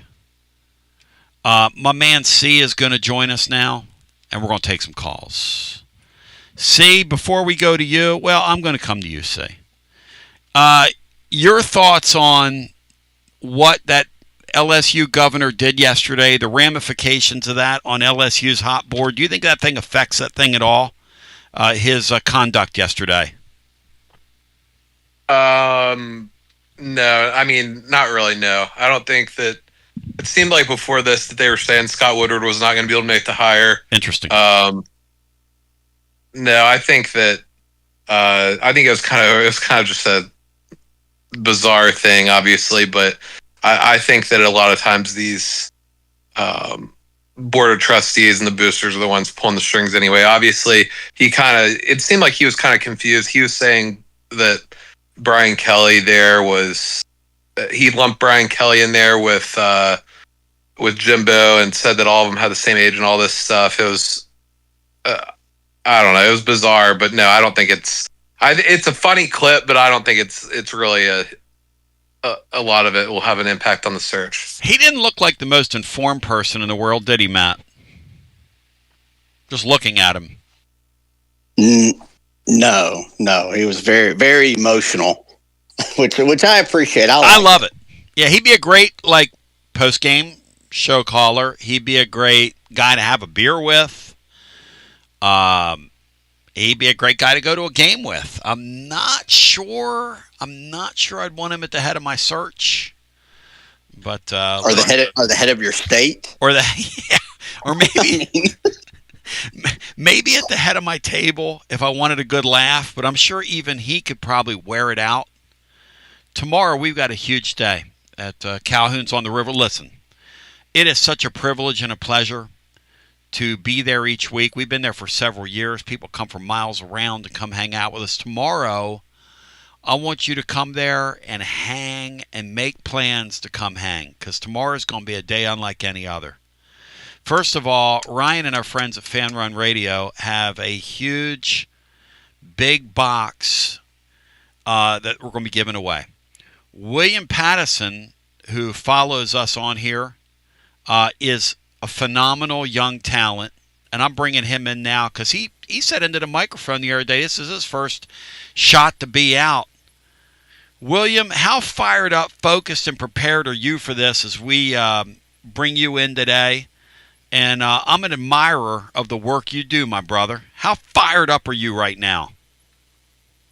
Tony B, I appreciate that a lot. It means a lot to hear that coming from you. You're a legend here in Knoxville, and hopefully I can fill those shoes tomorrow. I'm really excited to go out to Calhoun's tomorrow. Should be a great time. I mean, you talk about Halloween, dark mode game, prime time, 7:30, Oklahoma, Tennessee, in a ranked versus ranked matchup. It can't get any better. The stakes are as high as ever, and really excited to be able to do a live show at Calhoun's. I know you do a great job with it every week, and I'm excited to get out there and get the opportunity to do the same. God, listen to this guy. He's a superstar. All right, let's talk here, because you go inside the ponies like Sega. You guys are both pony. You guys both play the ponies, and you go inside the numbers. And the playbook's presented by our friends at VIP Play, and William does an awesome job, man, of talking through these matchups. William, let's talk about the card, because I want to ask the panel about this as well, and then we'll get some calls in. Grade the card for me in college football this week from your, just through your eyes. Well, you know, one of the systems I always play each week is a ranked versus ranked matchup, and the home team is a favorite of 3 points or more. So we've got two of those right now, with Tennessee being a 3-point favorite on VIP Play up against Oklahoma. We got another one with Utah as a pretty big favorite, more than a touchdown, up against Cincinnati. So feel pretty strongly about those. And then Texas also hosting Vanderbilt. That line's at 2.5 right now, because I think they're waiting on the Arch Manning news to officially come out. He was ruled as questionable last night, but could have 3 strong plays there with Texas, Tennessee, and Utah if they're all above that 3 number. And then there are a couple of tricky ones, too. There are a couple of games I'm eyeing right now with some ranked teams going into opponents' territory. I look at number 15, Virginia, traveling across the country to take on a Cal team that I think has a bright future with their quarterback. And the Golden Bears are 4.5, plus 4.5, I should say, at home. That's what I'm looking at. I also look at Georgia Tech, a team I think is a little bit overrated when you look at their schedule that they've played. They're traveling to take on a pretty good offense in NC State, and the Wolfpack are 5.5 at home. So I look at those 2 games as well. But in terms of ranked versus ranked matchups, I love having a lot of these, especially if that number is over 3. And we got 3 of them this weekend, potentially, if Arch Manning does play for the Longhorns. So I like this card. I've had back-to-back tough weeks, and we had 5 weeks in a row of winning weeks. So, you know, it's the life of a gambler. That's what I say, Tony B. And it's hard, the life of a gambler. Hey, and this season is hard. This season's really hard, man. Really tough. Well, it's just hard in general, because you have, you know, all these transfer portal players coming in early in the season. Yep. You like a team in the off season, and then you watch them play, and you're like, not as good as I anticipated. But right now is really the bread and butter. You've gotten to see these teams play a lot, and now is when you really can pick your spot. Well, and we kind of know these teams. AC, do you like this gentleman's logic? Your thoughts on what he's sharing here? Yeah, Tony, I like a lot of this. I'm on the same side as him on a lot of these games. I think that the Texas Vandy was one I had circled. I've had Texas circled for a couple weeks here, but obviously the Arch the Arch news is a little bit concerning. Obviously, they have one of the worst backup situations in the country, just because they've had a little bit of a hard time with Arch and all the hype around them. They kind of scared some people off, and they weren't able to get really any kind of reliable insurance there, as they say. So that's going to be a really interesting game. I guess we'll talk about that a little bit on winners and losers, but I think Texas is one that I've had kind of circled as the perfect spot for several weeks. And Texas, if they had lost to Mississippi State last week, as they really should have, the win probably would have been all the way out of their sails, and we could have forgotten about that. But the way everything kind of worked, with Vandy coming out and winning kind of an ugly game against Missouri, and Texas really slopping around against Mississippi State, that's a game that I think if Arch is able to play, that's one of the best spots of the season is Texas against Vandy. You know, William, do you find yourself screaming at the television when you're watching these coaches mismanage these games at the end of these games? They don't use they don't use a 2-minute warning properly. They constantly, like our guy, and I love our guy, okay? He's nice. He's really done a nice job here. He's not having a good year with the headset in terms of time management, some of the screwy things that are going on. But the truth is, he's not alone. 2 weeks in a row, Lane Kiffin called timeout with 7 seconds left before the 2-minute warning. Just ruining a timeout just for no reason. He's done it twice now. Do you find yourself watching these guys in the same mindset that I'm in? Well, I think game flow and kind of momentum and stuff like that sometimes catches up to these coaches where they forget the moment, right? It's easy for us to sit back on the couch and watch these games and be like, well, what are they doing here? I just feel like sometimes these games get rolling so quick and they're trying to make all the right decisions, and sometimes they make some really bad ones. You mentioned Lane Kiffin. How about last week throwing in Austin Simmons in a goal line situation when Trinidad Chambliss has driven you down the field? Simmons comes in and throws 2 really inaccurate footballs, and they have to settle for 3. Just stuff like that. I feel like coaches sometimes just get in their own way. And look, it's a tough job. That's why I'm here talking about it and not on the field coaching. But yeah, I just think sometimes just the momentum and the game flow just gets to these coaches, and they kind of forget the simple stuff.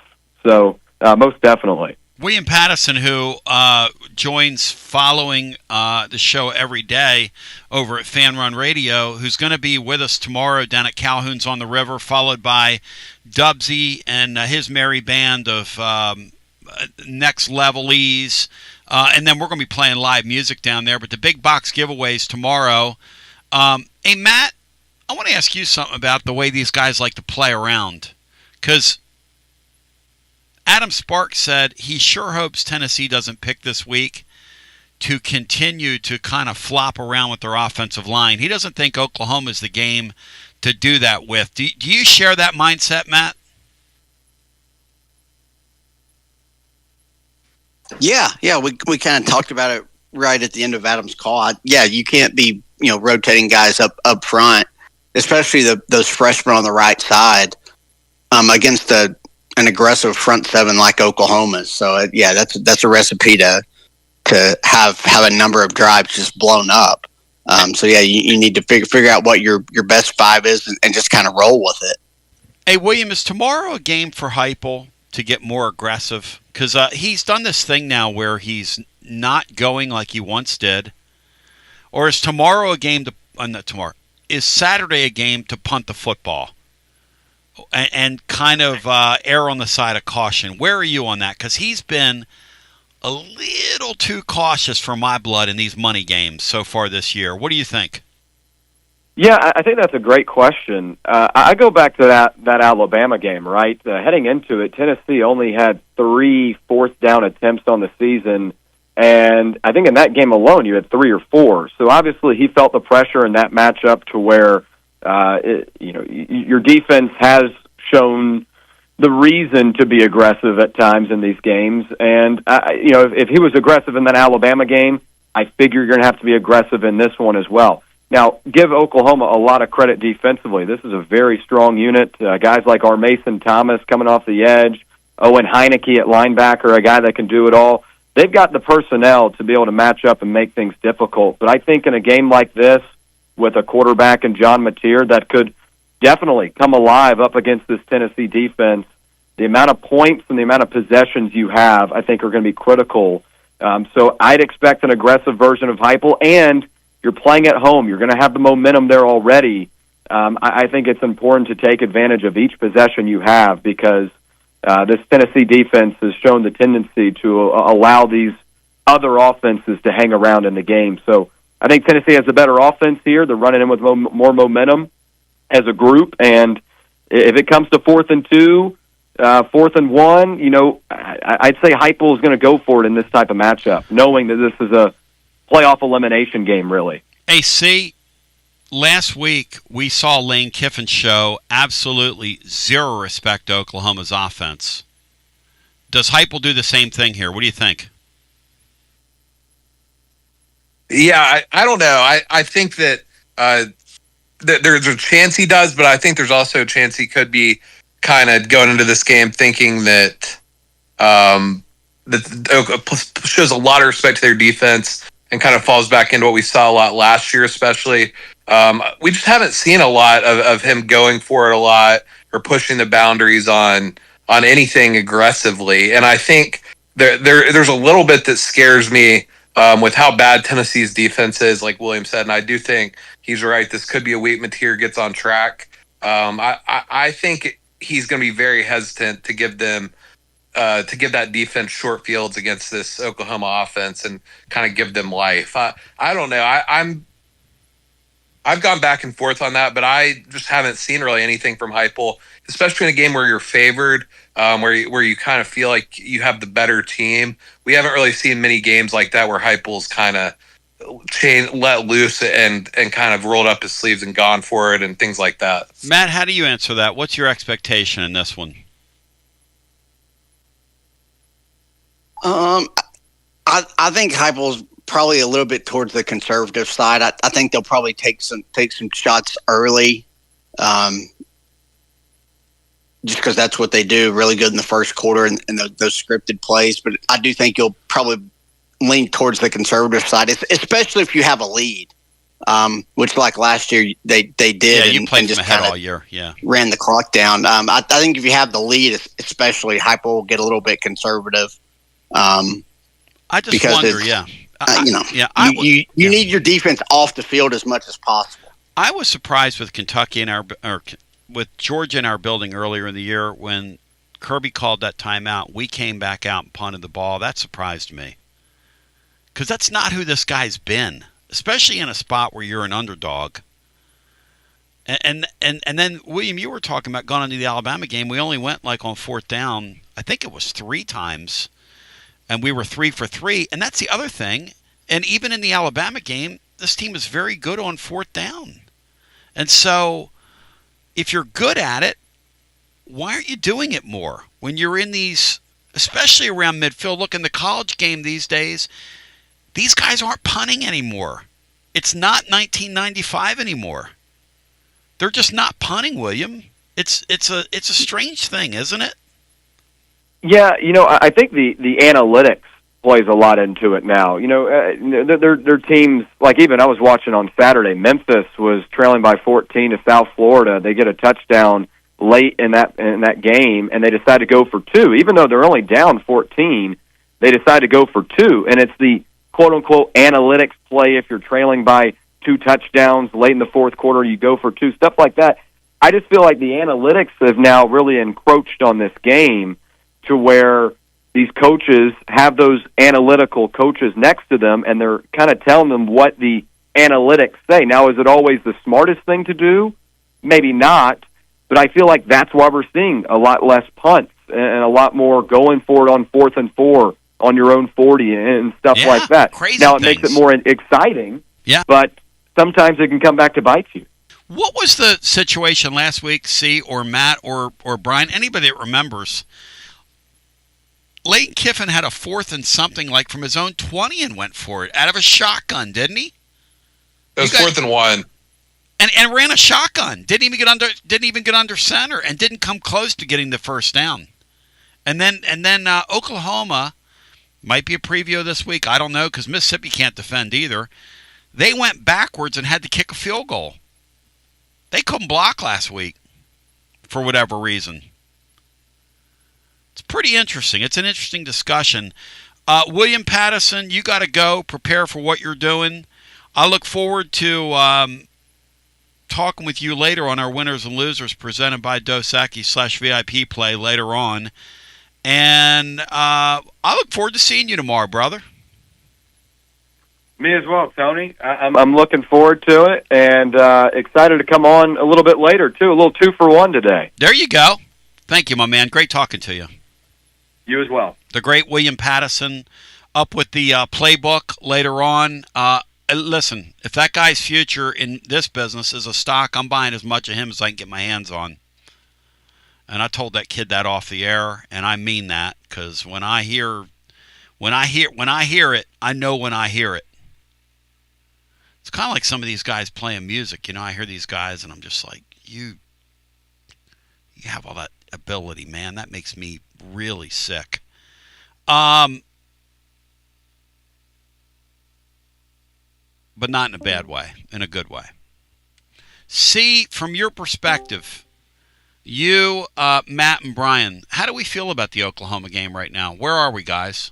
Matt, I start with you. Half full, half empty, kind of a scary game. Where are you, Matt?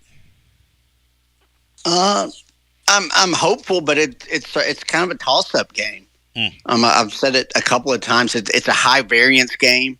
I think it'll be close either way, but there's a whole lot of just kind of WTF plays that can happen throughout that kind of decide it. I think big plays and turnovers go a long way to doing that. So I think Tennessee's probably a little bit better overall, and with Mateer and just the way he's played since coming back from that injury, I think Tennessee's the better team. You're playing at home at night. It should be a pretty distinct home field advantage, which, it arguably was the best home field advantage you've ever had the last time Oklahoma came here and you blew a 17-point lead. So, but I do think Tennessee and the crowd kind of are the crowd kind of carries Tennessee and helps them get home with a close victory.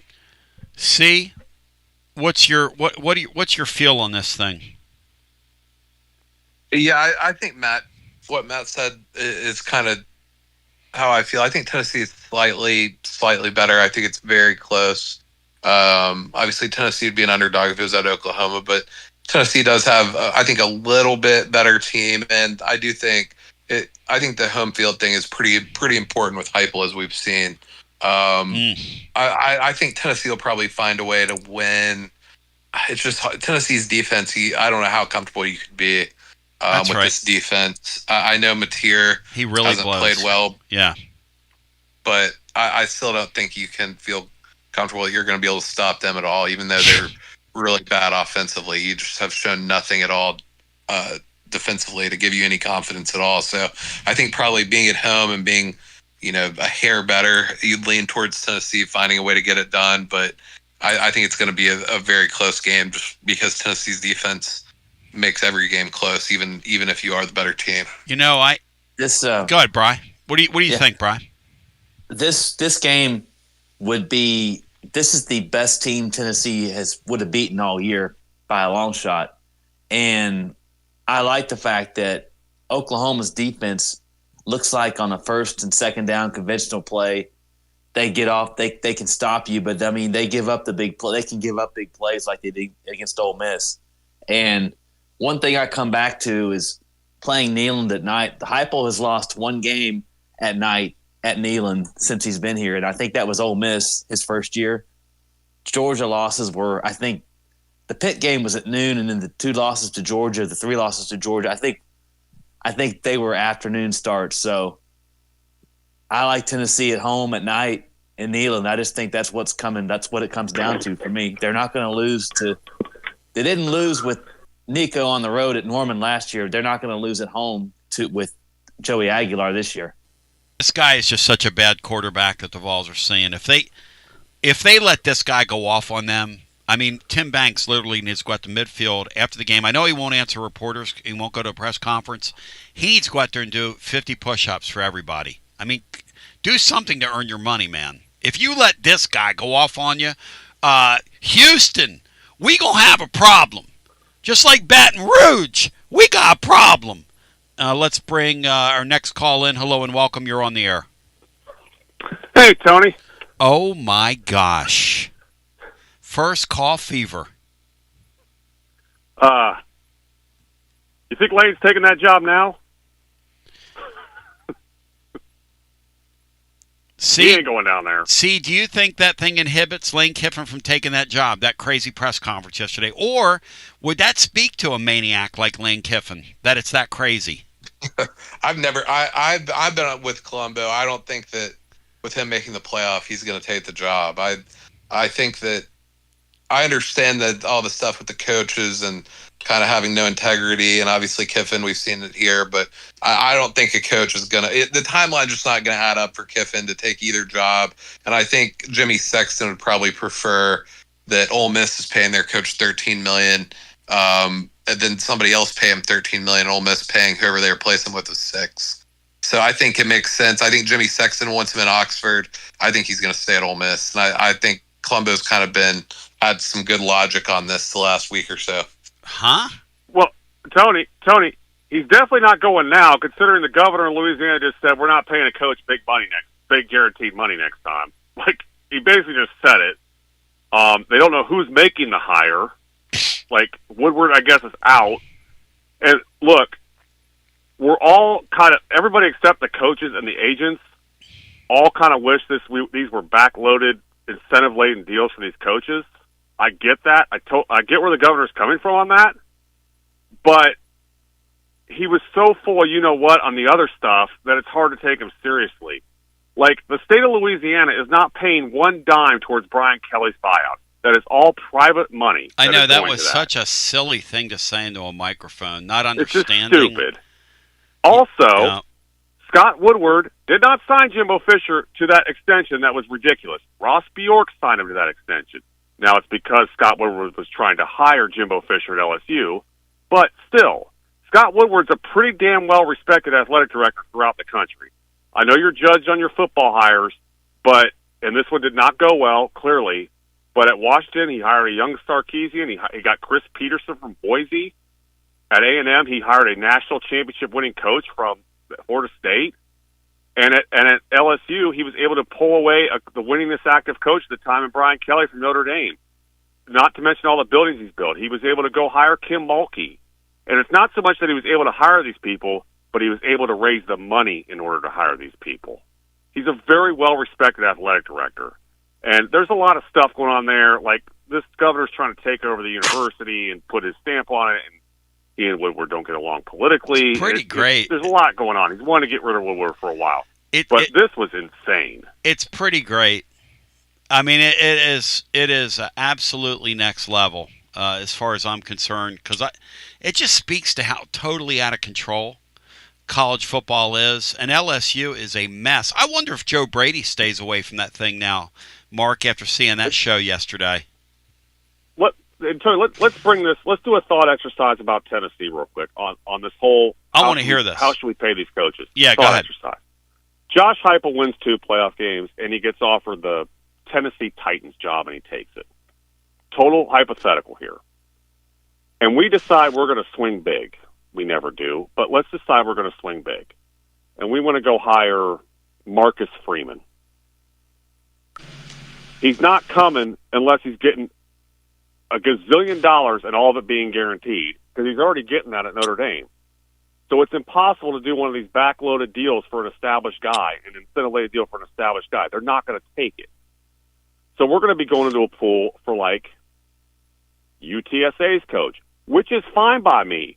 Hire that guy for $5 million, surround him with 2 great coordinators, and spend the rest of the money on the damn roster, because that's what matters is the players.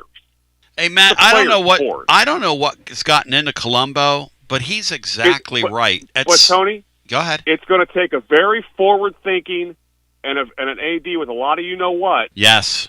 To do that, because these guys has to win the press conference. I'll tell you for their this. boosters. I'll tell you this about Danny White, though, and they let him hire this women's basketball coach. He hired a women's basketball coach that Richard G. West, when he broke the story, we all thought was funny. If you guys will remember that. And I don't know how much autonomy they would give a wild card guy like Danny, because I'm not sure how much autonomy at these schools. Matt, he does have a good point. Chasing around these shiny object head football coaches, it really is about your players, Matt, and buying those and surrounding those people with great players. That's really what it's about. Yeah, you have to pay for your roster, and that's the key now. A whole lot more than the coaches. You've got to have a good coach, especially in game, with how much parity there is. But you've got to have the roster to compete. But again, you have to have a coach that your fan base believes in, that they're willing to invest that money in. So it's a weird deal. It's a weird dynamic. You've got to kind of find the right blend of it. But it's certainly. I don't know. It's just a really new era in college sports and football. All this is just really fascinating to see play out. And they haven't caught up to it.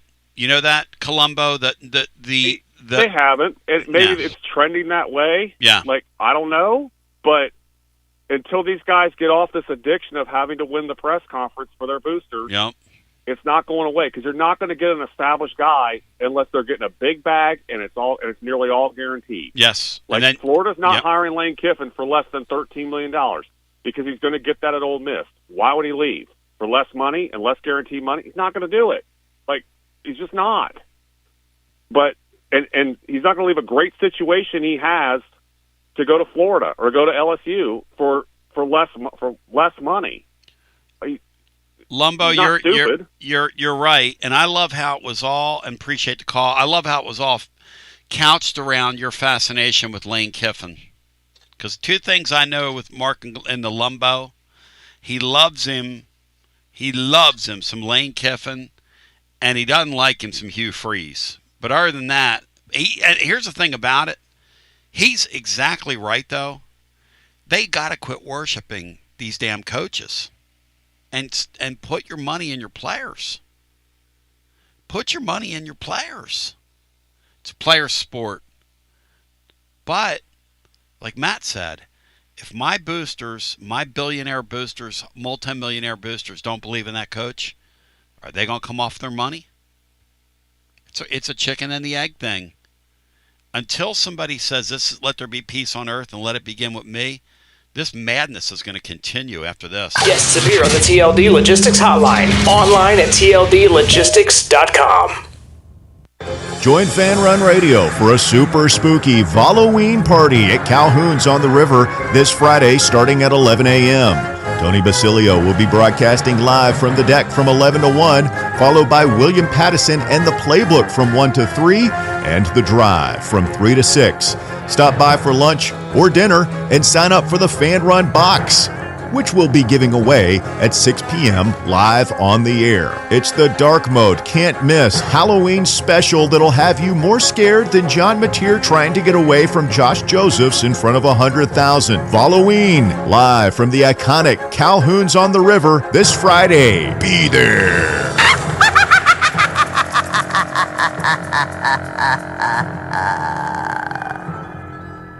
Are you currently a residential electrician? Would you like more benefits, better pay, more upside? What about a $3,000 signing bonus?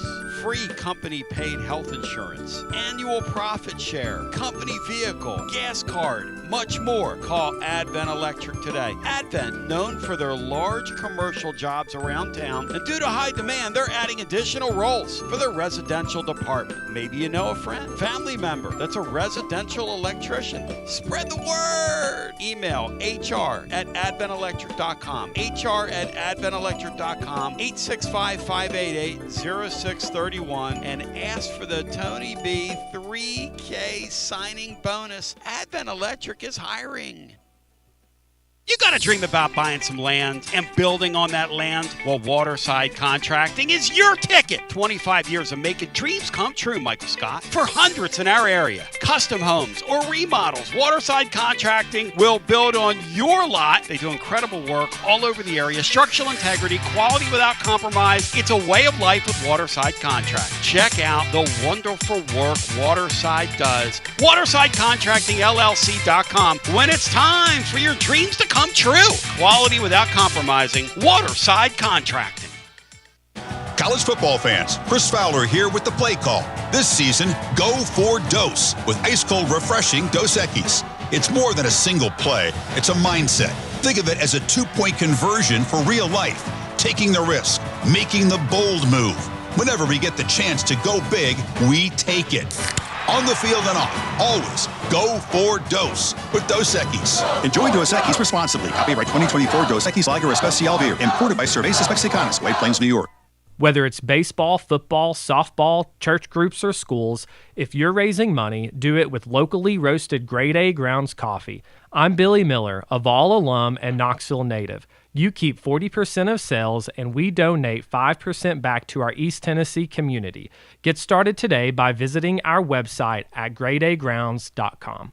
Hi, I'm Jim Simpson, owner of Simpson Meats. When's the last time you grilled a really good burger or steak? One your friends still talk about. Our goal at Simpson Meats is to make that happen every time you have a cookout. All of our cuts of meats, steaks, burgers, briskets, and pork are always fresh, flavorful, and sustainably sourced. We are family owned, so we know the importance of knowing how and where your food is raised. We have been putting quality first since 1888. Visit our butcher shop off Lovell Road or online at simpsonmeats.com. Hey there, Basilio family. Jennifer Morse here with Keller Williams Realty. The countdown to fall football is on. Is your fall plan missing the perfect home to watch the Vols make another playoff run? If a new view is on your game day checklist, I'm ready to help you find it. Don't wait until kickoff. Give me a call today at 865-694-5904 or visit my website at nextmovesmokymountains.com. That's nextmovesmokymountains.com, and go Vols. Tony Basilio, and we are live once again with Chad Stockton of FC Alliance. And Chad, you're out there on the field, 100 strong here in Knoxville. Talk to me. What's been going on with FC Alliance now that the weather's heating up? We're out here for the first night of the boys' tryouts. We have over 400 kids that'll be here tonight. So a lot of exciting times right now for us. Our club team started at U9 and we go all the way through U19. We have over 1,000 kids that come from Chattanooga from the Tri-Cities that make all our teams and make this club what it is today. So we're excited about it. We finished the younger kids a couple of weeks ago. We just finished the girls last night, and now we're on to our older boys program as we speak right now. And we're blowing and going in the Tri-Cities. Tell me about it. We started FC Alliance North 1 year ago, and coming off the first year, we're the largest, most competitive club up in the Tri-Cities area. We just finished our tryouts last night. Looks like right now we will be well over 400 kids for the upcoming season. So great things happening up there. We've put our boys into some really good regional leagues. So we're excited about what the future holds for them and also our girls programs. If you want more information, check them out at fcallianceknox.org. That's fcallianceknox.org. Chad Stockton, keep growing the beautiful game here in East Tennessee. Absolutely. Thanks, Tony. Tony Basilio along with the great Mark Griffin. And we're here to talk about our friends at Performance Medicine. And Griff, their slogan, stay educated, stay healthy. That's you. Wow. I really like to think that, Tony, and I'd like to give Dr. Rogers a lot of credit because I definitely want to stay educated and healthy, and knowing that he's putting the time and effort in to make sure of my care, I want to encourage your listeners to put the time to learn and become educated and get to know Dr. Rogers and see if it can help with your health as well. And there's a really, really easy way to do that. In fact, they've got their own YouTube channel. You can see Dr. Rogers for himself with his staff. It's called The Performance Medicine Show over at the Performance Medicine channel over on YouTube. Also, more information at performancemedicine.net. To our friends in North Knoxville, a brand new location over in Fountain City, now accepting patients. So many ways to reach Dr. Rogers. And like they say, stay educated, stay healthy. Performance Medicine, online, performancemedicine.net.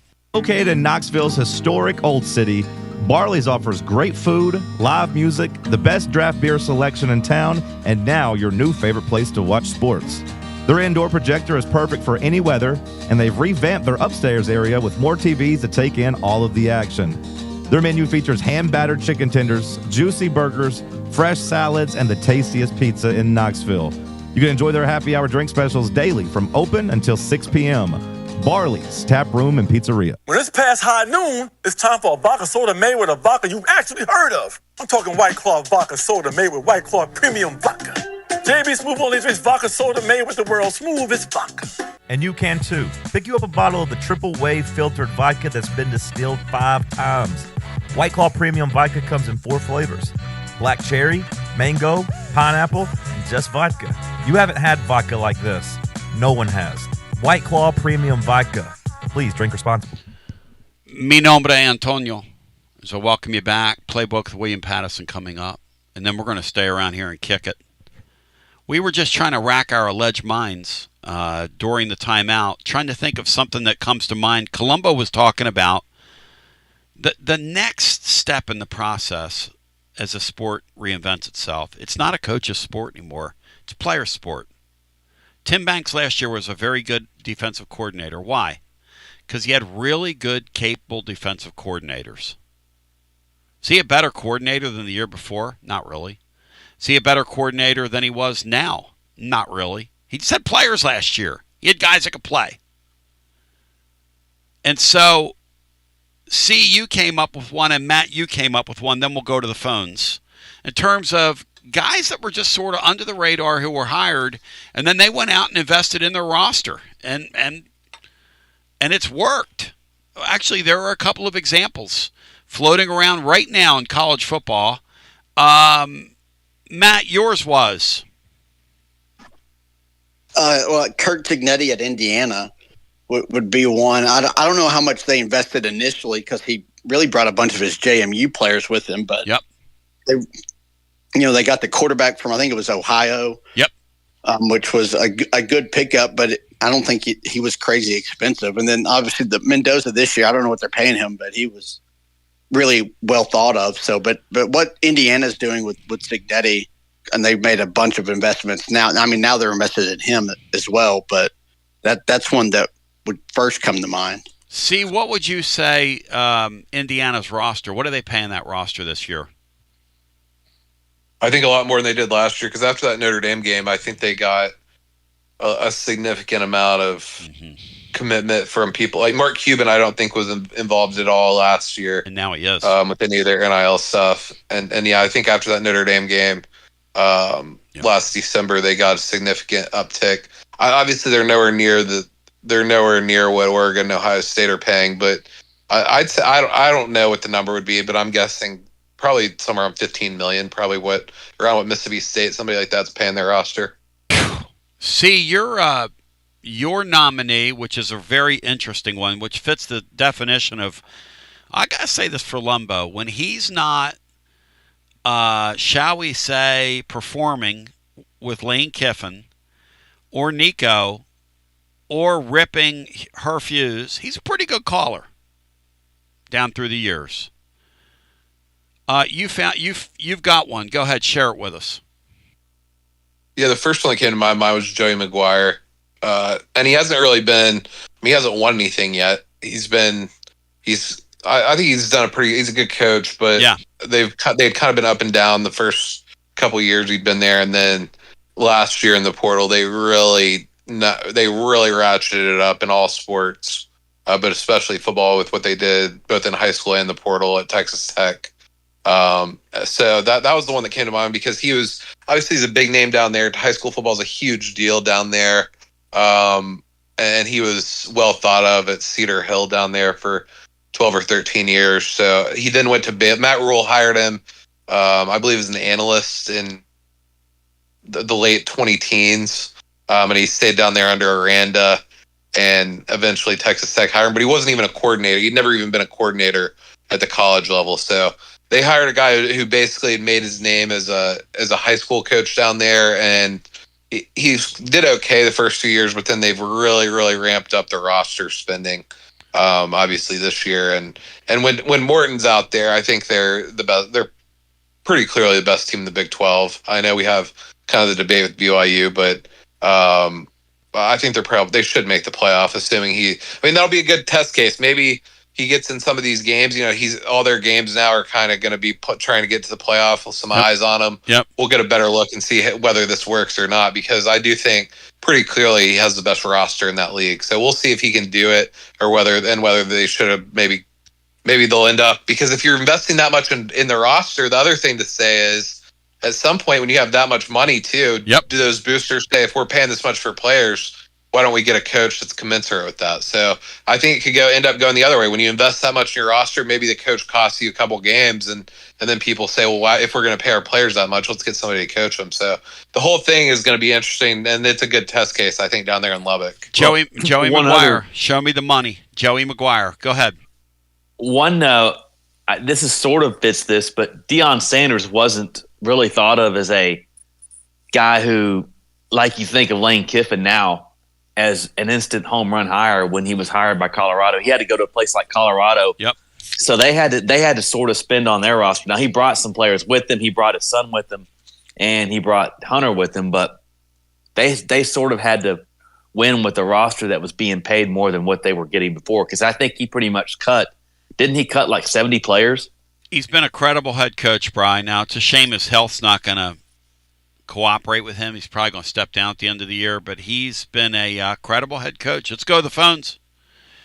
865-200-5402.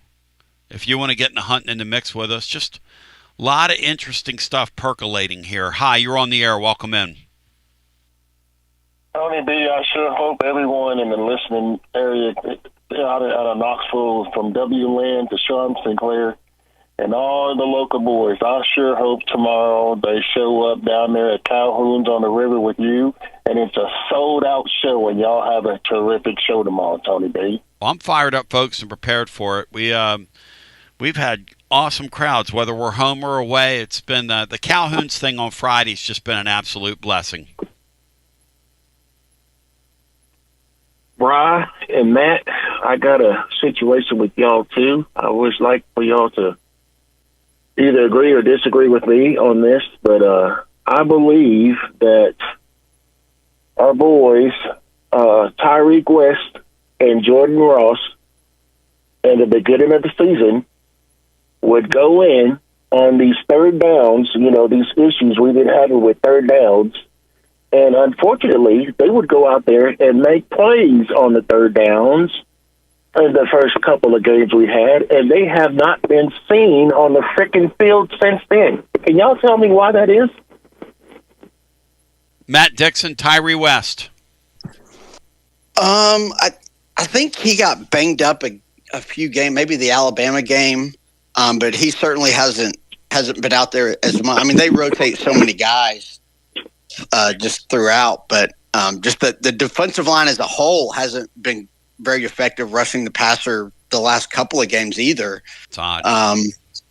But no, I think some guys just have good games early. I don't know. They just rotate so many guys. It's hard for one guy to really stand out up front for them unless they're just getting sacks. And you know what, guys? It's hard to question Rodney because they've been so darn good down through the years.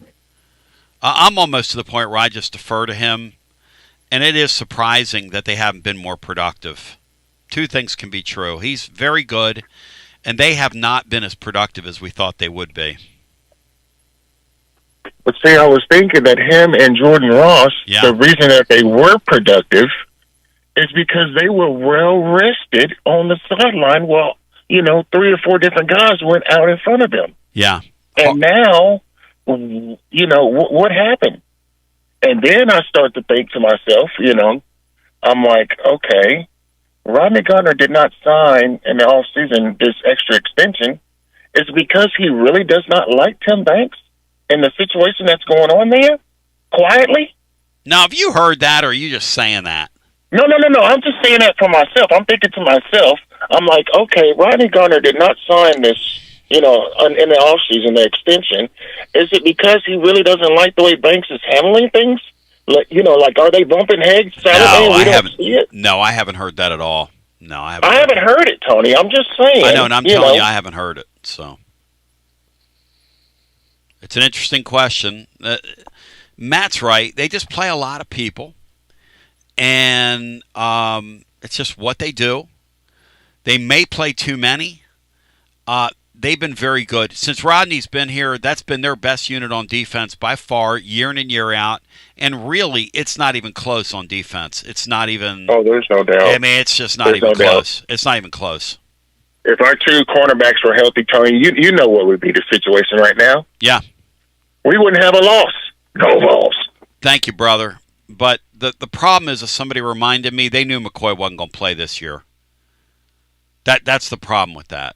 So you had a chance to right that wrong, and they did with Hood, who's been very good, very good. I mean, Dion giving up on Colton Hood is just not. It's just not a good look for him, because he played that position at a Hall of Fame level, and he let one get away that can really play, and who's been a really great kid as well. Hi, you're on the air. Welcome in. How my friends and compatriots doing today? Hey, W. Lynn. Tony, it's time to get fired up for this Oklahoma game. Yep. I mean, if we had taken last year's team and moved Georgia earlier in the season, we would be 6-2, just like we're 6-2 right now. Yep. We control our own destiny. We got to go wide open Saturday. If we have any trick plays or anything, it's all got to come out. It's up to the students to get that crowd rocking, get the wine and cheese crowd going. And hey, if you got a luxury box where you can go in and get warm, do it while we're on offense. We need you out there in warm clothes, raising Cain when our defense is on the field. So go to the game in warm clothes. Don't dress like you're going to be in an episode of Miami Vice. But the students are going to have to get the whole crowd going. Do you guys agree? What do y'all think, fellers? Yeah, the crowd is going to probably be its most electric maybe of the season. This is the biggest game. I mean, we control our own destiny, and if the 12-team playoff were tomorrow, there'd be 5 SEC teams in it, and we're not one of them. Now, if it was 16 teams, we'd be in it, but it's not 16. It's really an 11-team playoff plus an interloper. That's what we've got now. You're going for the top 11 plus an interloper. I just wanted to have a team take an 8-2 record to Gainesville and then take your chances from there. And they're a one away Saturday from that becoming pretty much a reality. Exactly. So, yeah, everybody's, there's no time for negativity now, guys. Georgia and Alabama are in the top 4 in the country. How many people in that top 25 do you even think would go 1-1 against those two if they had to play one home, one away? How many do you think in the top 25 right now would go 1-1 against Georgia and Alabama? See, what's the answer? How many would go 1-1 against Georgia and Alabama right now? Top 25, see? I mean, that's a hard question to answer. Maybe Florida State isn't in the top 25. They did it. They could do it. Anybody can do it on a given day, but my answer is one. Ohio State, maybe. How to answer that? I don't think they're. We've talked about this. Auburn could have beat Georgia. Tennessee should have beat Georgia. I mean, any of these. I think these teams are so close that probably more than you think could do it. But there's what I understand what W. Lynn's saying, but I don't think that. I think 6-2 is right where you belong. I don't understand. And he's right. They're right where everybody expected. And if they win out, they probably will get in the playoff. I didn't understand a word he said. Might as well have been Mandarin. Brief timeout. We'll continue. Fowler here with the play call. This season, go for Dose with ice-cold refreshing Dos Equis. It's more than a single play. It's a mindset. Think of it as a 2-point conversion for real life. Taking the risk, making the bold move. Whenever we get the chance to go big, we take it. On the field and off, always go for Dos with Dos Equis. Enjoy Dos Equis responsibly. Copyright 2024 Dos Equis Lager Especial Beer. Imported by Cervezas Mexicanas, White Plains, New York. It's pretty outstanding, and it's an opportunity for me to tell you that tomorrow we're going to be live, ladies and gentlemen, boys and girls, children of all ages, down at Calhoun's on the River. It's also an opportunity for me to tell you that we have an incredible WeShipFloors.com hardwood report up today over at tclub.team.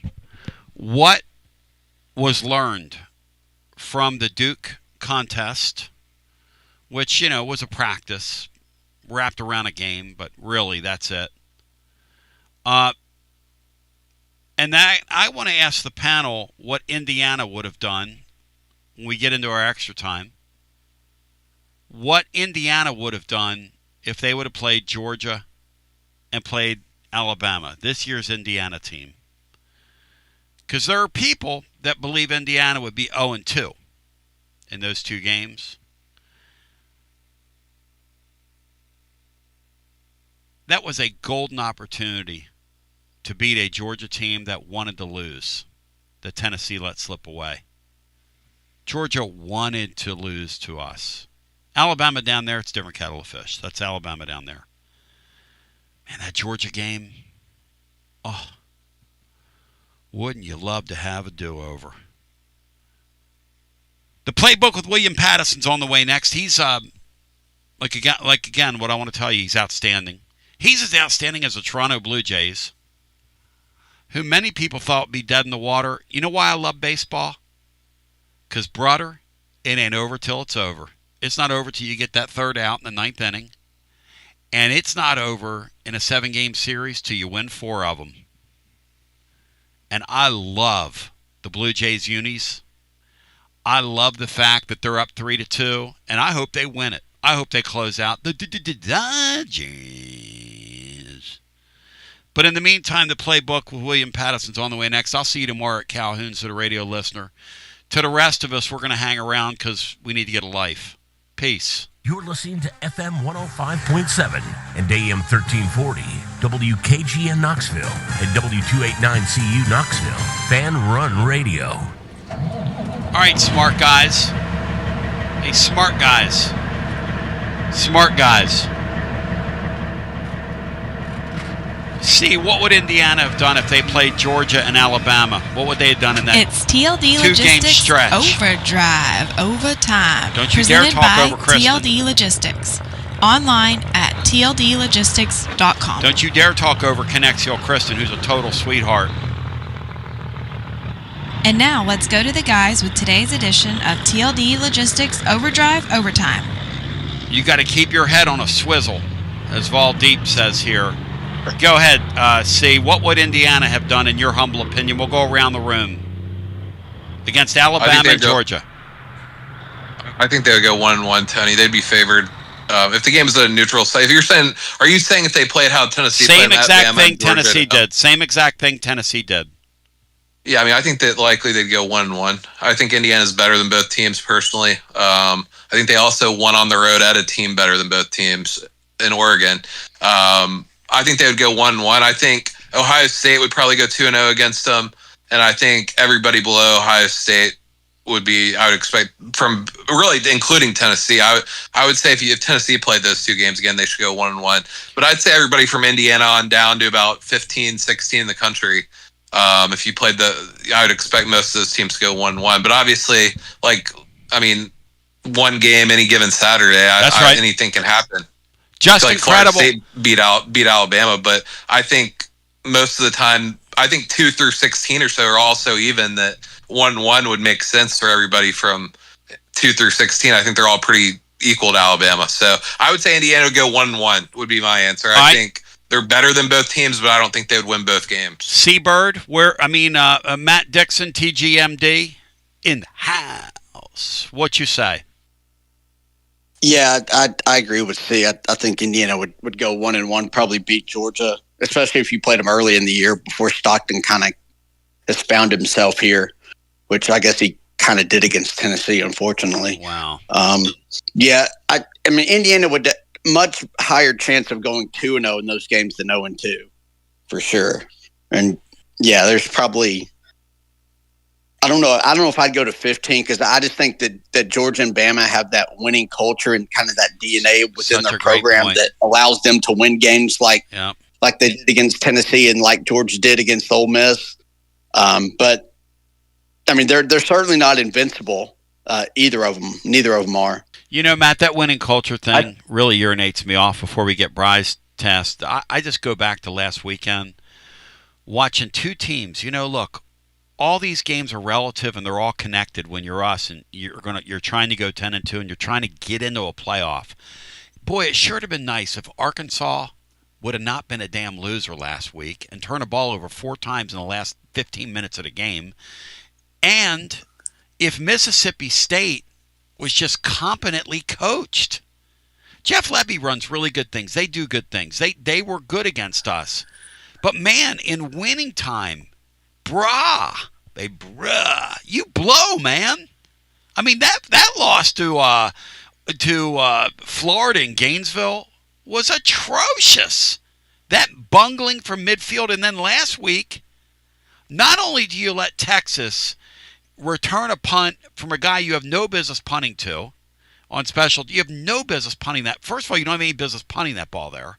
Secondly, you have no business punting the ball to him. And thirdly, you come out and turn the damn thing over. I mean, what in the world?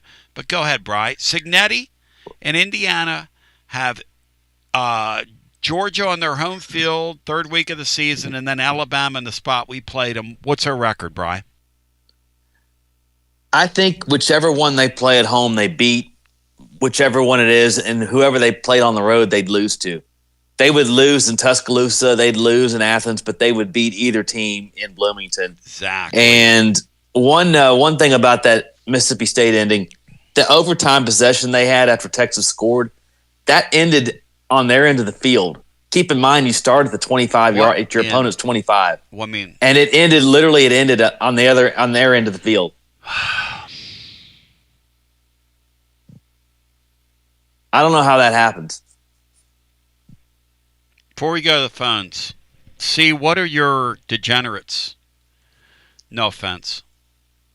You, Lee, William Pattison. What are your degenerate buddies thinking about Arch Manning and his availability this week and how healthy he is? Because I'm going to tell you something. He got slam jam, thank you, ma'am, at the end of that game, and his body has got to be all beat up. Like Matt was saying earlier. Matt, is there a quarterback in the country that has gotten more hit more, and abused more than Arch Manning this year? You think that's possible? Maybe outside of the guy that plays for the Lenore Titans? Sellers, but maybe Lenore Sellers. That's neither good. of those guys have any protection. None. And not a lot around them. I guess in theory, Arch has more around him, but it's not being utilized. But no, Arch and Lenore Sellers have both been basically just sitting targets back there. Back to the phones. Why do you think our fans struggle with the fact that Indiana's really good, guys? What do you think that's about? Just because of history and kind of what they're comfortable with as far as it's easy, and especially as for like college football, that's so much tradition. There's so much kind of a certain way of looking at certain program. Just like Vandy, I think if this Vandy team, I mean, people still are talking about this Vandy team and saying like, oh, if they didn't have Pavia, they're 5-4 or whatever. You know that everybody else around them sucks. Even though, if we're being honest, Pavia hasn't even really played that well recently. Like against Missouri, you could have thrown Jake Merklinger out there, and they're winning that game because the rest of their team's so good. Matt, I'm over on YouTube. Faynet says the following: Vols are better than at least 5 teams ranked in front of them, including Indiana. Matt, what would happen if Indiana and the Vols played right now? I mean, did he watch the Indiana-Oregon game? I'm asking Matt. Indiana would score 50 points. Okay, I don't know what now, you people... Tennessee could come close to that, probably not match that, but Indiana would go up and down the field on our defense. I don't know what y'all are watching, but it's not the same sport I'm watching, if you really think that. Vols Deep, who I like, he said the talent gap is insane. Indiana ain't beating Bama or Georgia. They're like Vanderbilt on steroids. The talent is gap what they are. The talent gap. So he thinks Florida State is more talented than Indiana. Is it? Apparently. Florida, the talent gap. That's what he said. The talent gap. He said the talent gap is insane, is the way he put it. How about Oregon? So winning at Oregon convincingly is... Vols Deep also said Indiana would get blown out twice. Get real. All right. I mean, if Tennessee had Georgia beat, and this Tennessee team was losing, weren't they losing by 2 scores in the fourth quarter against Mississippi State? I mean, are we really... I mean... They were down 7. They weren't down 2 scores, I don't Vols think. Deep said, I've seen every Indiana game. You guys aren't going to fool me. He said position by position. I mean, Matt, I get it. I got I'm still having this bias thing against believing Vanderbilt can win this weekend because I think the air has to come out of them sooner or later. That's not a bias. They're underdogs in that game. That's not a bias. Okay. Back to the phones. That's not the same thing. It's not the same thing to say that Vandy playing on the road at Texas is a slight underdog could lose a 50-50 game. I mean, if Tennessee played at Indiana this Saturday, Tennessee would be a double-digit underdog. I mean, I don't know. Maybe if they get out there in shorts in front of the on-3 guys, Tennessee has an advantage. But Kurt Signetti coaching into Josh Heupel in a real football game with those teams, if you think Tennessee has the advantage, that's very, very, very interesting. Josh 1956756 says Indiana would beat the absolute hell out of us. Which the way we defend, Matt, it's a game I don't want to see. Because here's the thing about them that we know: if they find a hole in your defense, will relentlessly attack you, Matt. That is a relentless football team. This Signetti guy is. I know he's not everybody's speed. I think they're going to win a couple playoff games, Matt. Am I crazy? I really do. I think they're going to win a couple playoff games. Am I crazy for thinking that? I mean, I'm sure they'll be favored in at least their first playoff game for sure. They're going to get a bye. They're going to get a bye, and they're going to be a heavy favorite. Well, they lose to Ohio State in the Big Ten title game, but they were 12-1. They'll be one of the top 4. Oh, so they're hosting a home game at the very least. Good gosh, man, that's crazy. They're the second best team. I mean, what's the argument against that? I think they're clearly the second best team. I don't know. Why? I mean, yeah, they should get to the national title game. Back to the phones we go. I mean, that thing they did to Nico last week, guys. Matt, did you see any of that? They literally pummeled that poor UCLA team into the ground. Who thought they had found something? Yeah, it looked like Deshaun Foster was coaching UCLA again. But, I mean, what they did to Illinois was even more impressive. I mean, they completely destroyed borderline top 25-ish team. Yeah, pretty good team. Destroyed them. Yes. I mean, at some point, you have to look watch the Blue Jays right now. At some point, you got to look at the Blue Jays and go, you know what? You're pretty good. You guys are pretty good. I know your parts don't add up to what the Dodgers have. I know in recruiting, and you don't have Ohtani, and you don't have Mookie Betts, and you don't have a Hall of Fame first base. You guys are pretty good. I know you had a guy last night starting who's making $50,000 in salary, who got evicted recently from his hotel room they were talking about, who went out last night and shoved. Now, I mean, at some point, that's got to be of value. But Faynet said, why won't you guys talk about the fact that Indiana plays a single A high school schedule? What do we say to that, Matt? I'm not here to defend Indiana. I would say their win at Oregon is better than anything Tennessee's done on the road in, 20 years? Would you guys agree with that? Matt? That's right up there with winning at Miami that year. How long ago was that, Brian? That was Single A 2003. schedule. single A schedule, they have a win this year better than on the road. When is the last time Tennessee had a win like that? For a team that plays a major, they have hundreds of opportunities to get a win like that. When's the last time Tennessee did it? Back to the phones we go. I mean, it's an interesting point. And as we know here, these road games are so damn hard to win. And that's why the Vols are winning Saturday, because that building means so much in that sport. Even Butchie Boy was going to get a win over those guys. Let's go to the phones. TLD Logistics Overdrive Overtime. No more Butchie Boy. No more Butchie Boy. Hi, you're on the air. This is E. Hey, E, welcome in. No more Butchie Boy. I think the last big win, the Miami game was huge. I think the one that was maybe as big was beating LSU in 2005 in the post-Katrina Bowl. That's a great one.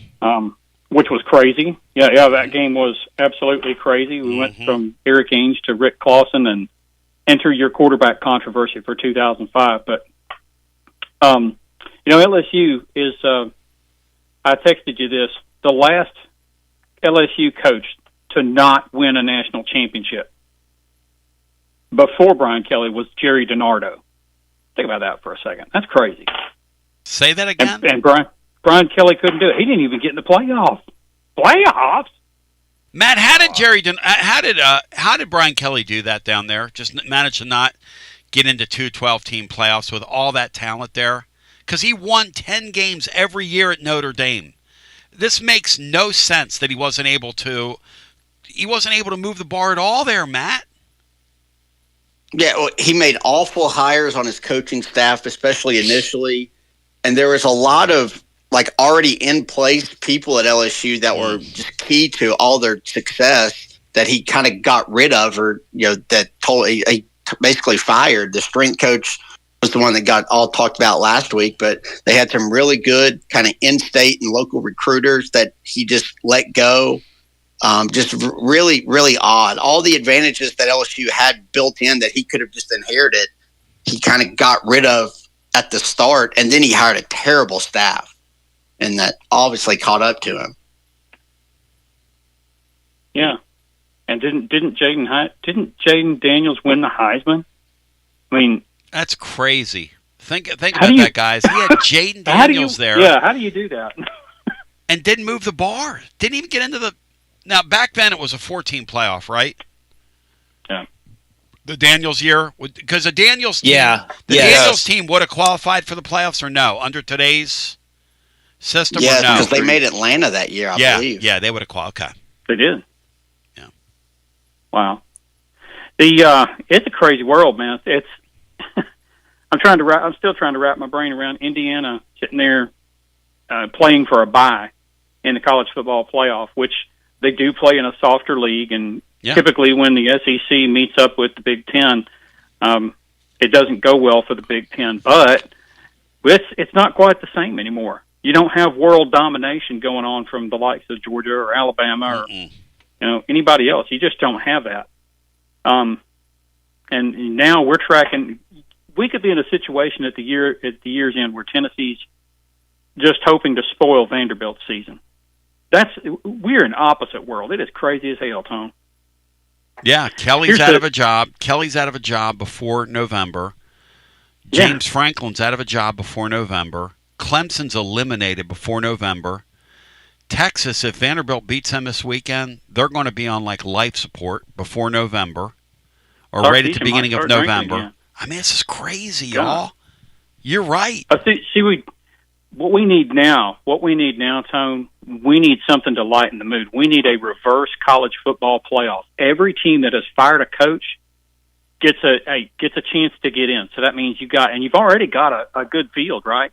Penn State, Virginia Tech, Florida, UCLA, Florida State. They fired Norvell yet? Oklahoma State, Arkansas, LSU, UAB. Man, you're building the field. Let's do it. Let's line them up. Seed the teams. Let's see who can win this thing. It's not a bad idea. Give the winner first dibs on their coach. You have to go in order of how they hire. Well, you know what, Matt? It'd be like watching those bowl games, because that's what become a bowl games now with all the opt-outs. Some of these bowl games, my memory got refreshed when I was thinking back to what's happened to the coach at Florida State, who looked like such a genius a couple years ago, And then the Travis kid got hurt. Who knows? They might have won a national championship there. His record since then is something like 4-14. He's won one ACC game in a trash league since. I mean, think about that. And went out in that bowl game that night when he had all those opt-outs. And what was the final score of that Orange Bowl? Does anybody remember? 63-3. I mean, what in the world? What kind of sport is this? 63-3. Norvell had one really good season that was bookended by just really, really bad just football. Total trash. Yep. What a crazy world this is, Tom. Who's got who's got the life another championship? Week, let's see who gets fired, and then we can build the brackets, and we can seed them up against each other. Who's got That's a VIP play. That's a VIP play. We can all get behind. Who's the life champion right now? Oh God, I wish you hadn't asked me that. Who had it? Let's see. Miami had it. No, Louisville. Oh my gosh, Berkey! Remember, because Louisville walked in there, took the title belt right off of them. I mean, right off took of the them, straight. man. You knew that what's his face wasn't going to have it. Who's Louisville have this weekend? Anybody know? Don't know. Because the life championship they're at Virginia Tech. Let's go. Oh, wait a minute. Yeah, this could. You never know. The life championship is real fickle. My observation, just Luke's tracking this and everything else, it's very fickle. You know, it's like it chooses where it wants to go. Yep. Crazy. Thank you, brother. It's like the NWA belt these days. Is James Franklin, these people are telling me he's going to take the Virginia Tech job. Do you guys believe that? Do we believe that right now? I think he would aim higher. But I think it's not a bad landing. If he doesn't get Florida State, it makes some sense as a landing spot for a year or two. I think it's a better fit for him maybe than some of these other places he'd aim for. And you talk about fit. I think that's right, Bri, because at Penn State, he recruited that Tidewater area very well. And if you're ever going to get Virginia Tech back, you have to leverage those contacts up in that Tidewater area and get your fair share of players out of there. And then he's got to compete now against Liberty, and he's really no joke. He's competing against James Madison's got a program, and Liberty's got a program. He's got to sort of get them to be at least 2 in that state. I think UCLA, if he doesn't get Florida State, I think it'll be interesting to see which he would prefer between UCLA and Virginia Tech, between the regional familiarity. And I think he has some people, kind of the buzz is that his wife kind of wants to go to California. So that'd be an interesting choice, kind of the commitment and the regional familiarity versus kind of the glamour, if you can call it that, of UCLA, even though there's not a lot of buy-in there. He's going back to Cali. He rising, surprising. You know, I don't know. I don't know how that would work. But, you know, he's got a good point. Vols lose this weekend, Matt. We could play spoiler to Vanderbilt if they win this weekend. Or even if they lose this weekend, we could still play spoiler to them. What kind of world are we living in, Matt? Have we ever seen a season like this, guys? I mean, 2007 was really crazy, where you had like South Florida was like ranked number 1 for a week, and Missouri and Kansas were like top 5 teams. That was like Rutgers. What about Rutgers? Schiano. Rutgers. Yeah, and then Schiano. And West Virginia should have won the national championship if they don't choke against Pitt. Wow. Because they were going to beat that Ohio State team. I'm really enjoying this season, though. It's been, it's just been great. It's just been absolute madness. And Matt, things like that press conference yesterday only augment my appreciation of how ridiculous this sport is that we love, and we love it. But it only augments that governor would lose more political capital if he screws up this hire than anything he could do in the political world down there, which is absolutely awesome. Which is the best. Yeah, that's why. Yeah, college football is the best sport on earth, and there's really not a close second. No, because it's just. And here's the thing: paying the players, they haven't ruined it.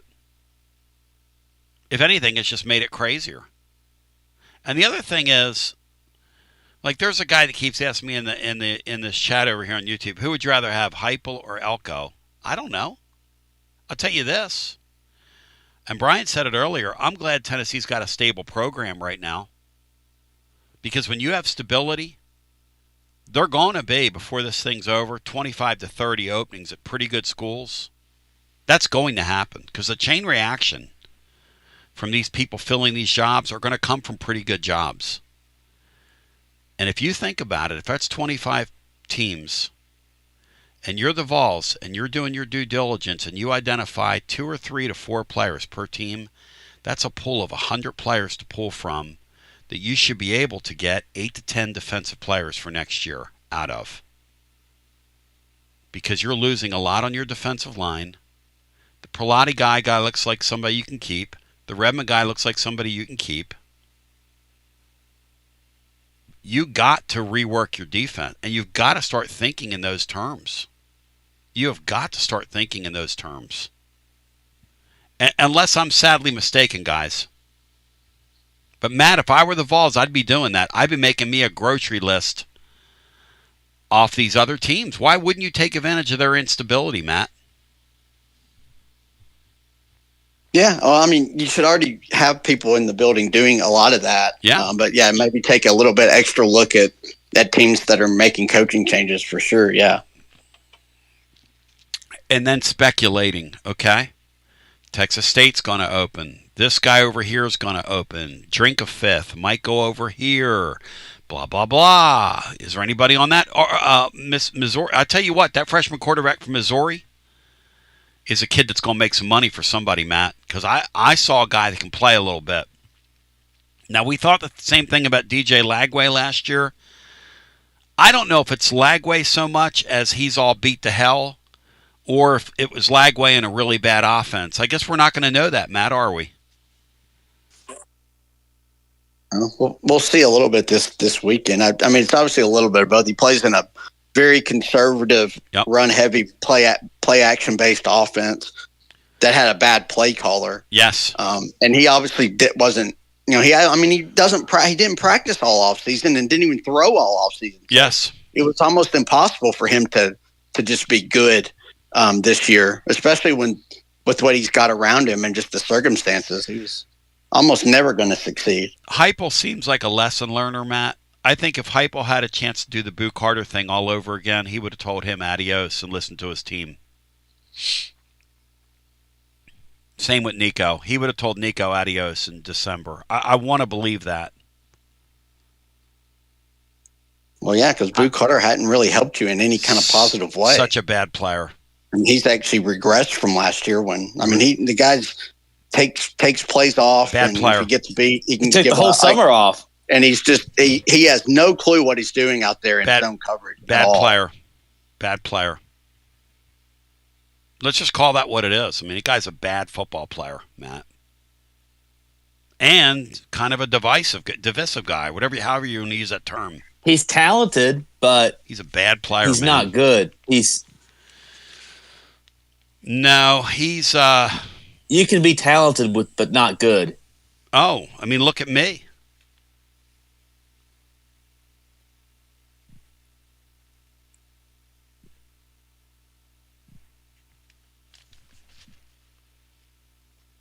Mic drop. Mic drop. Mic drop. 1 2 1 2. I said mic drop. Mic drop. 1 2 1 2. Yeah, talented but not good. Talented but a scatterbrain. Talented but destructive. Talented but a neurotic maniac. Don't talk about yourself like that, Tony. Okay, I won't.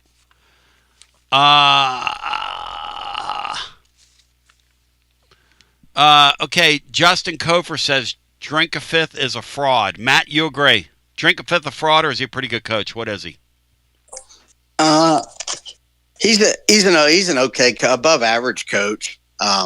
Awful personality and very unlikable. Obviously, that they've gotten so much better once he gave up play calling duties because he's not a good offensive coordinator. And I think Missouri was a little bit in front of the NIL stuff when he got there, and they took advantage of that with their roster a little bit. And that's kind of come back down a little bit. But no, he's pretty good for them. You know what he is? Somebody up there, is pretty good at evaluating talent. Because they find guys that are nowhere and they become breakout players. Yeah, I mean, I think he's pretty good. I think that's a good way to put it. I think top 20 or so coach, right? Yeah. Yeah, I think that's right. They're good. Heupel's probably in that category, right? Heupel's like a top 20-ish coach, 15 to 20. I mean, I haven't really thought about it. Yeah, I'd say so, yeah. I haven't really thought about it. I don't know. Matt, do you think Heupel, just sight unseen, we haven't done it on paper, is he definitely, yeah. Is he a top 10 coach, Matt? Top 15, I would say. I don't know about. I'd have to really look at it. 15's fair. I've never done it, especially now that you got some of these guys out of it. I mean, it's weird because their 2 top 10 coaches got fired in the last couple of weeks, and that's so the point. It's a hard list to make. I stopped myself right in the middle of that. He might be top 10 when you start to think about. And he's also hung around. I think is he the most outside of Kirby Dunn? Who are the most tenured coaches? The guy at Kentucky.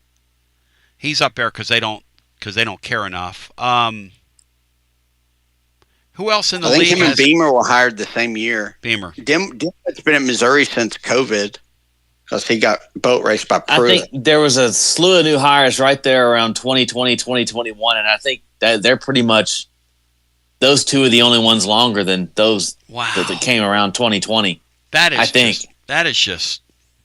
Somebody said it earlier. The SEC ought to change their thing to like NFL because they are the ultimate not for long. I mean, these guys are, and the way these kids jump around. I mean, 4 teams in 4 years. Like this Amari Abram guy who looks like he's straight out. I think there's only 3 coaches left from the 2019 season. This Amari Abram guy, looks like he's straight out of 1975. I mean, the way he was dressed the other night. Oh, he looked like an original Indiana Pacer. Should have been hanging out with Bob McAdoo and whatnot. Maury Hanks. Shout out to my friends at VIP Play. $20. You're going to get $100. Instant bets. You bet 20 right now. The promo code and the phrase that pays is TN Tony. Check me out here. 200 leagues live always. Last week, I had a parlay up there, an SEC 3-pack picks that they juiced, and we missed it by a half a point. We're going to do better this weekend. You know why? Because my winners and losers guys are going to be joined by William Pattison tonight. Blair's coming back. We're going to have an all-star panel, and it's going to be unbelievable, Andy. And I will have a triple play that will set the world on fire. And I mean the world. 200 leagues, live always, numerous bet types, props, options. You got it. You say it, we got it. VIP Play, everybody gets treated like a VIP. Gambling problem, 800-889-9789, 21 and over. Located in the great state of Tennessee to place a bet. We go back to our phones. On a day where I'm fired up, focused, and prepared, I can't wait to hear. I might have to wait, to hear who my man Mike Huguenin likes tomorrow before I put my 3-pack together. And Brian, you mute yourself before you burp, buddy. Good gosh. You sound like Bobby Knight on his post-game show. What'd you think of Bry's belch air, Matt, into the microphone? You for it or against it? Not the first one I've heard before. Back to the phones we go. Bobby Knight used to burp right on the air. One night he goes, I just had spaghetti. I used to listen to him on Whoa Whoa Radio, 1190 Whoa Whoa. In other words, just telling the fan base, y'all, I could literally care less about you. Y'all are just total plebes. Only a guy that would burp into a microphone or eat on the air is just saying to you, I don't care. You agree with that, say?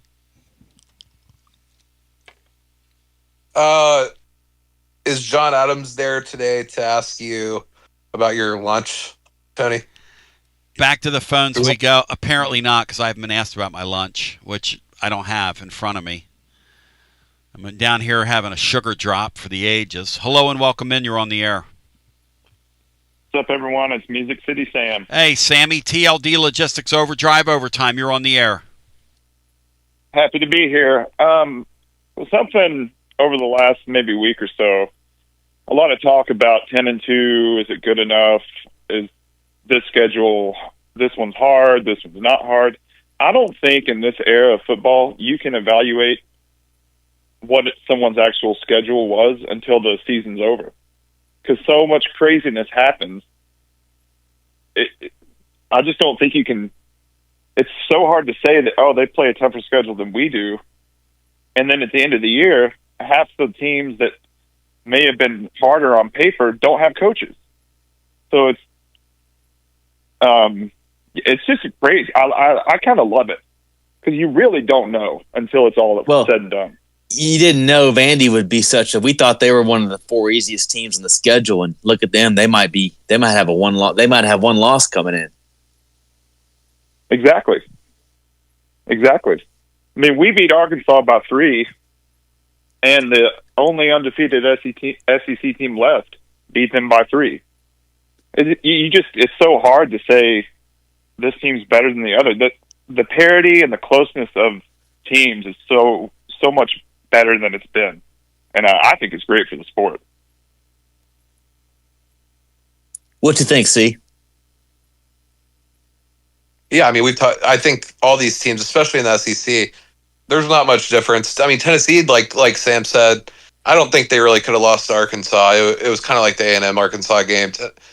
Tennessee was in control of the game from the beginning, kind of like A&M. But I do think, obviously, Tennessee could have lost to Mississippi State, who hasn't won a game. And I don't think anybody would be surprised if Tennessee played A&M and beat them. I don't think there's much difference at all between the top of the SEC and the outside of the bottom 4, who we found out are pretty bad. I think, Sam, you would agree that South Carolina, Kentucky, Arkansas, Mississippi State are kind of a step below everybody else. But I think from Auburn on up, I don't think there's a lot of difference between like Auburn and Georgia, as we saw, or Tennessee and A&M and et cetera. So, yeah, it does make it more exciting to see these games when really, depending on who's at home, any of these teams can beat the other, kind of like the NFL. So, yeah, it's a good point that outside that bottom 4, it's kind of a week-to-week deal.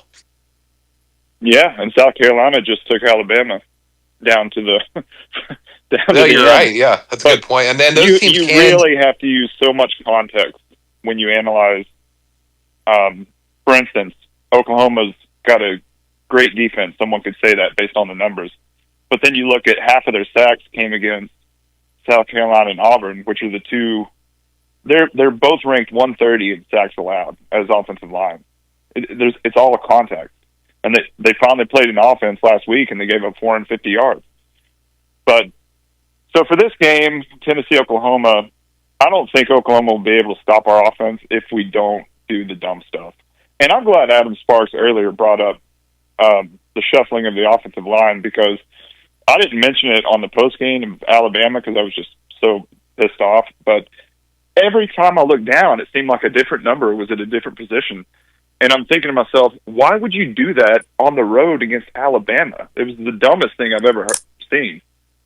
So I agree. I'd stick your best 5 out there and roll with it. And I think David Sanders is definitely one of your top 5. That dude is a straight-up monster. What do you all think about this game this weekend? Sammy thinks our offense is going to operate on their defense. Matt, you share that optimism? I think we'll make some plays. Yeah, absolutely. I think Tennessee gets into the 30s. Yeah. Yeah, it's my take is 30 wins, 31, 30, 31, something like that. Going to win the game. Because if they score more than 30 on us, buddy, we got big problems in Little China with our defense, and we're not done losing. Oh yeah, well, we have problems on our defense, that's for sure. But I have a theory that when teams score the way we do, it's almost impossible to motivate a defense to play to their top level. Because it's not pro players. You're talking about amateur. Well, I mean, they get paid, but they're still young dudes. I mean, let's say last week against Kentucky, did anyone on that defense ever think we were losing that game? No. It's just, to me, it's just so hard to motivate them. Would it surprise you all that 2019 LSU had 6 SEC games where they gave up 28 or more, and 4 of them were 37 or more? because they knew they weren't losing. They were scoring 65 points. Oh, well, that's interesting. What do y'all draw from that? Is Sammy right? What do you think, C? Is he right? We're in an offensive era now. I mean, you don't have to hold a team under 20 to win games. If you just have to have your offense that can score 30 or 40 against anybody, and you can win a lot of games that way. Yeah, I mean that to me, that's why a guy like Nick Saban got out, because he knew that he was not going to be able to motivate and coach the same way he used to.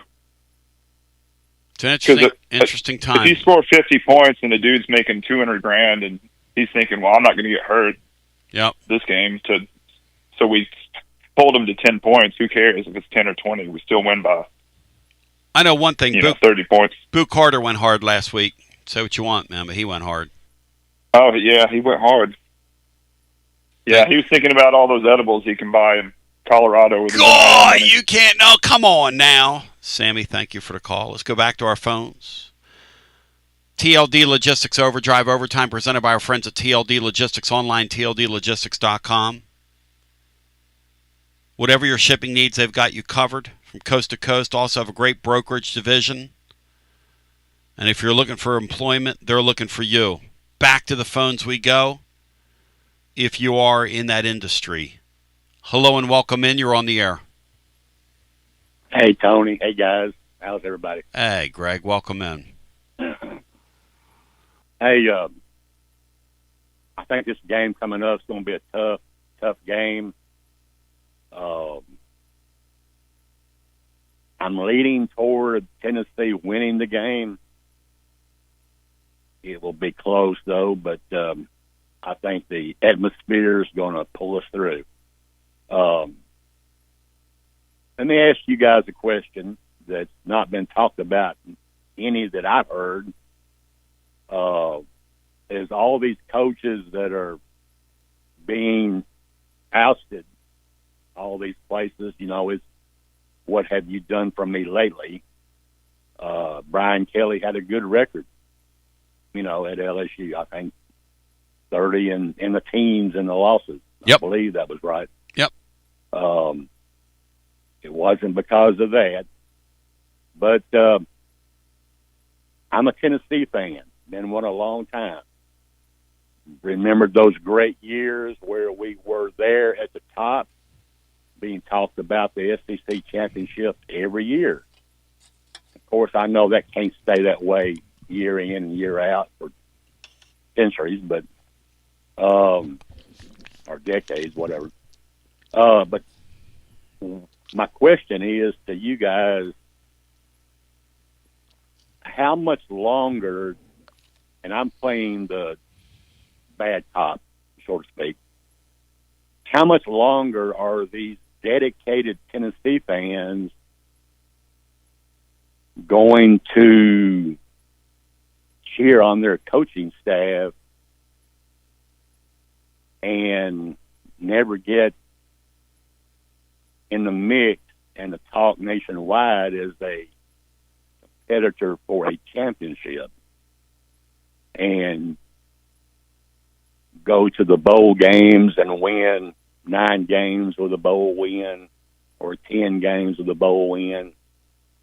How much longer do you think the fans are going to just, oh, well, we didn't do good this year, maybe next year, and go on and not worry about the coaching staff? Matt, how do you answer that? Are you running out of patience, Matt? No. I mean, winning 10 games gets you in the playoffs, which I think is kind of the goal now. The goal is not to make Atlanta. I agree. That's, if you make Atlanta, that's kind of bonus because that puts you in a position to get a bye and then at least host a playoff game. But, I mean, making the playoffs is the goal now. And winning 10 games, I think, gets you in, every year. And when it goes to 16 and with 9 league games, winning 9 gets you there as well most years. So,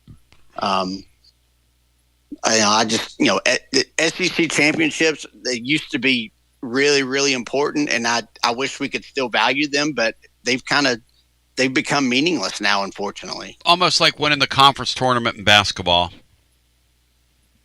Well, guys, we made it in the tournament last year. Yeah. But look at how we got there.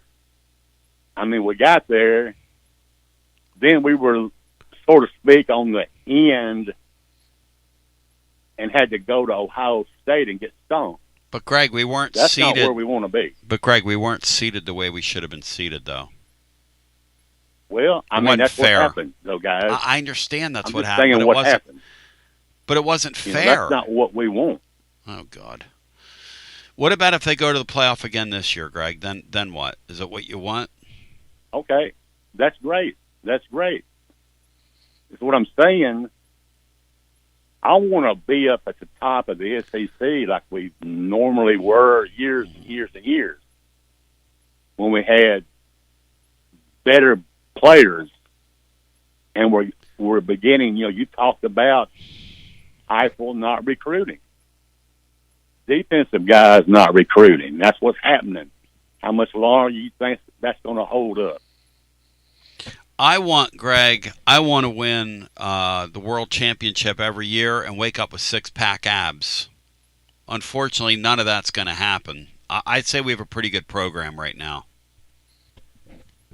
Well, I'm just asking the question. I understand, and I'm just telling you that it's all in the eye of the beholder. The guy makes $10 million a year, and so does every one of these. The guy at Kentucky makes $9 or $10 million a year, and he has one SEC win and going on 2 seasons, and he hadn't won an SEC game in his building in over 2 years.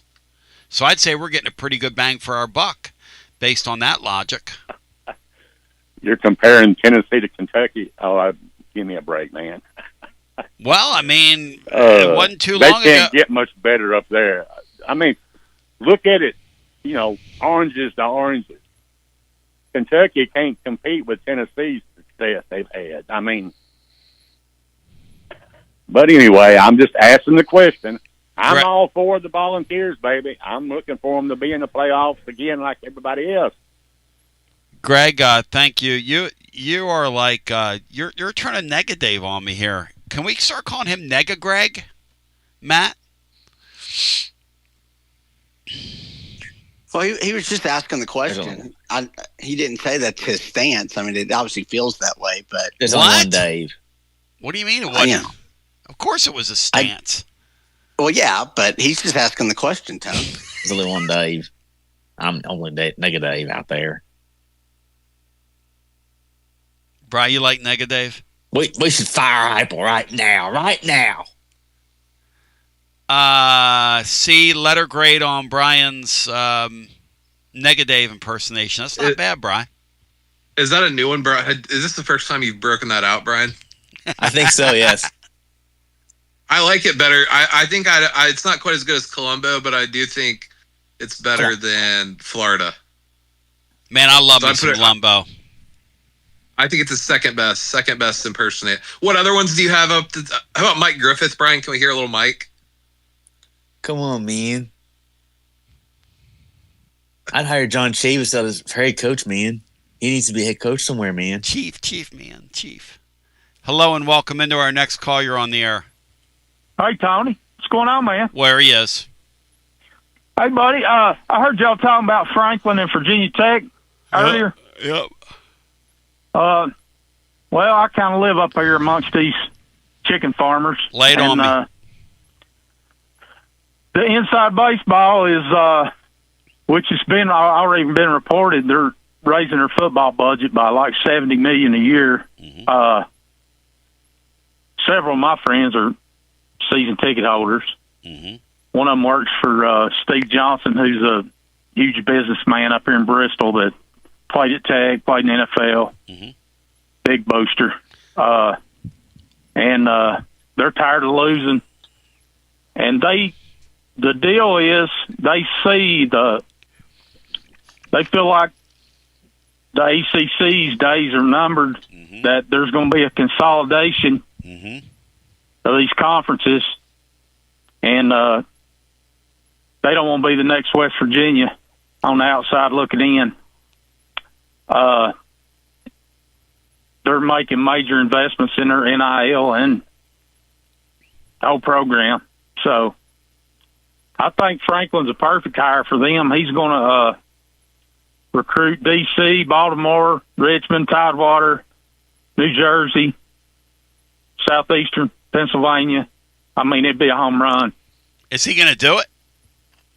Well, they say he's going to be announced Monday, but I don't know if that's true or not. But yeah, I keep seeing that in different places. He might see himself above that job, but that is the perfect job for him. He could coach there 15 years. I know that fan base. Yep. And they will build a statue for him if he wins 8 to 10 games yearly. And, well, he already recruits up in Baltimore. Relevant. He already recruits up in Baltimore and D.C. out of the Penn State thing, the Northeastern Corridor. Virginia Tech's always been an attractive place. There were people from my high school, several people that went to Virginia Tech. It was kind of a thing in that area in southeastern Pennsylvania where I was from. Or am from. The Tidewater thing, he's been very good there at Penn State around that area in the Atlantic Eastern Seaboard. He's been very good there as well. So, yeah, I mean, that would make sense. Well, the word is them and Virginia both going to up their football money, and they've got their eyes on the Big Ten. They want all that extra. They consider themselves, they have all these grants from the federal government, and the Big Ten breaks those in, and they want part of the pie, so wow.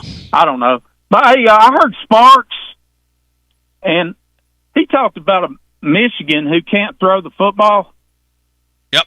And that quarterback, I've seen an article. If you add up all he's making on NIL with the Larry Ellison money and regular, it was $12 million, Tony.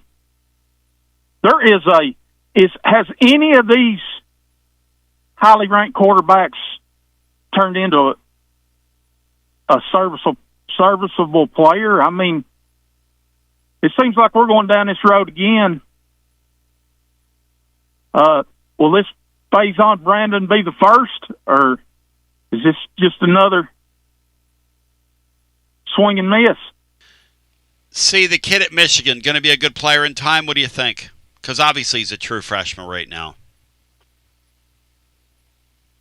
I mean, he's got Sharon Moore. What the style of football they play is pretty, I think, is challenging for him. I think he's talented. It's hard to say. He obviously hasn't been super impressive. He can run the ball, but I think it's going to be hard for him to be successful in that offense.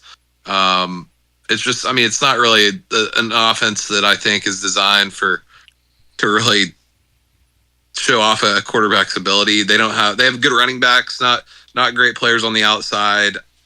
I think it was kind of probably a mistake for him to go there. Obviously, he's getting all the money from Larry Ellison, and I guess Portnoy's throwing him $1 million or whatever it is, and all this stuff. But I don't think if he stays at Michigan, he's going to turn into a great player. But he's obviously talented. But yeah, it's a good point. We've talked about it. We've talked about it before about these freshman quarterbacks, kind of how much of a coin flip it is, and how big of a risk it is to invest that much NIL in a position where it doesn't seem like a lot of freshmen and young kids are really succeeding. So it's going to be a really interesting talking point, I think, this summer, or really even, I guess, in a month or so, Tony, when we get into the portal trying to determine whether Tennessee should go out and get a quarterback or not, because I don't think you can rely on Brandon next year, no matter how talented he is. Josh, what would you do if you were the Vols? Oh, I would definitely devalue the quarterback position, because I don't think Heupel can evaluate quarterbacks. I think he can make average quarterbacks good to almost great quarterbacks, as long as they're semi-accurate and, can have some grit to them and can process the field. Look at what Elko's done at A&M. He didn't invest a ton of money in a quarterback. No, they didn't. They didn't. We'd have other needs. And truthfully, Tony, we've got to up our NIL game. I don't know if we're going to compete for championships. We're not there. We're not. Our NIL's not there. So I don't know. Heupel's done great. Yep. He has done great, but I'm going to tell you, if they lose this game Saturday, it's going to get toxic. And it ain't fair to him, but he doesn't he doesn't do anything to get the fan base on his side. And if he does something dumb, he wins. What do you mean he doesn't do I anything? know, but what I'm saying is he doesn't reach out to the fans at all. You know how this place is. He keeps himself distant, and which is unfair to say, but I mean, it's the truth. No, you're right. People don't feel a connection to him like they do to like Vitello that left, or Bruce Pearl, or even Barnes. Yep. I don't know, man. I think you have to invest on that defense for next season, or you're in trouble with a freshman quarterback. I would button up that roster. Oh, I would go out. I'm telling you, man, my theme is this. You take this uncertainty that everybody else is in, and you make hay with it. You go from you look at all these rosters and say, those are the two players I want there. I want that linebacker over there. I want that guy over there. And you're not going to get them all. But you make a list of like 50 guys, and you go get 7 or 8 of them. Yeah, but it just concerns me when you're spending that much on a quarterback, Tony. You don't have you kind of get the second, third, fourth pick down the line, and they've been good at evaluating, but I don't know. Hopefully we win Saturday. I'm nervous as hell about this game. I watched Ole Miss play, and just the eyeball test to me, they have a hell of a lot more talent on defense than we do. I know their numbers don't say that, but just looking at their linebackers and defensive backs, they look better than us. Matt, you buy that? They look better than us. And Josh, thank you, brother. Good talking to you. I don't see that at all. No, I mean they're pretty bad. I don't think they do a whole lot well. They're kind of on par with Tennessee. Yeah. Tennessee's just been a little bit opportunistic, which you can't rely on, but we've seemed to do it so far this year.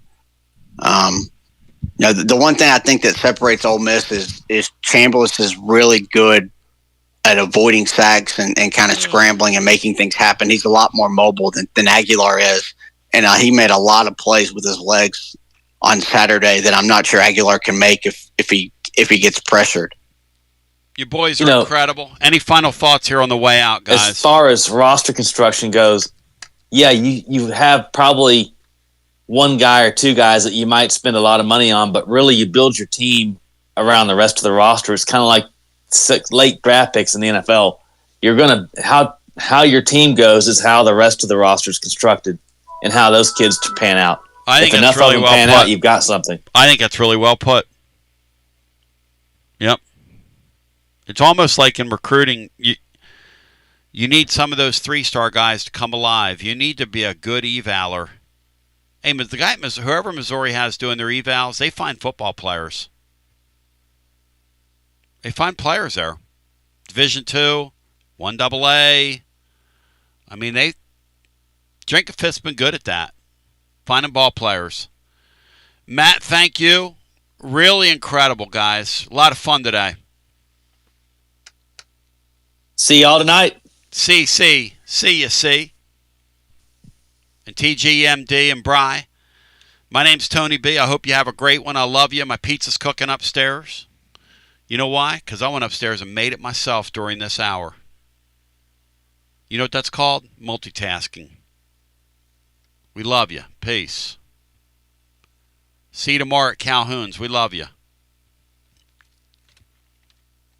Get on down there tomorrow. I can't wait to see what's in the box.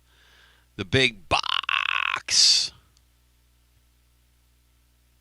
A lot of fun. I love you.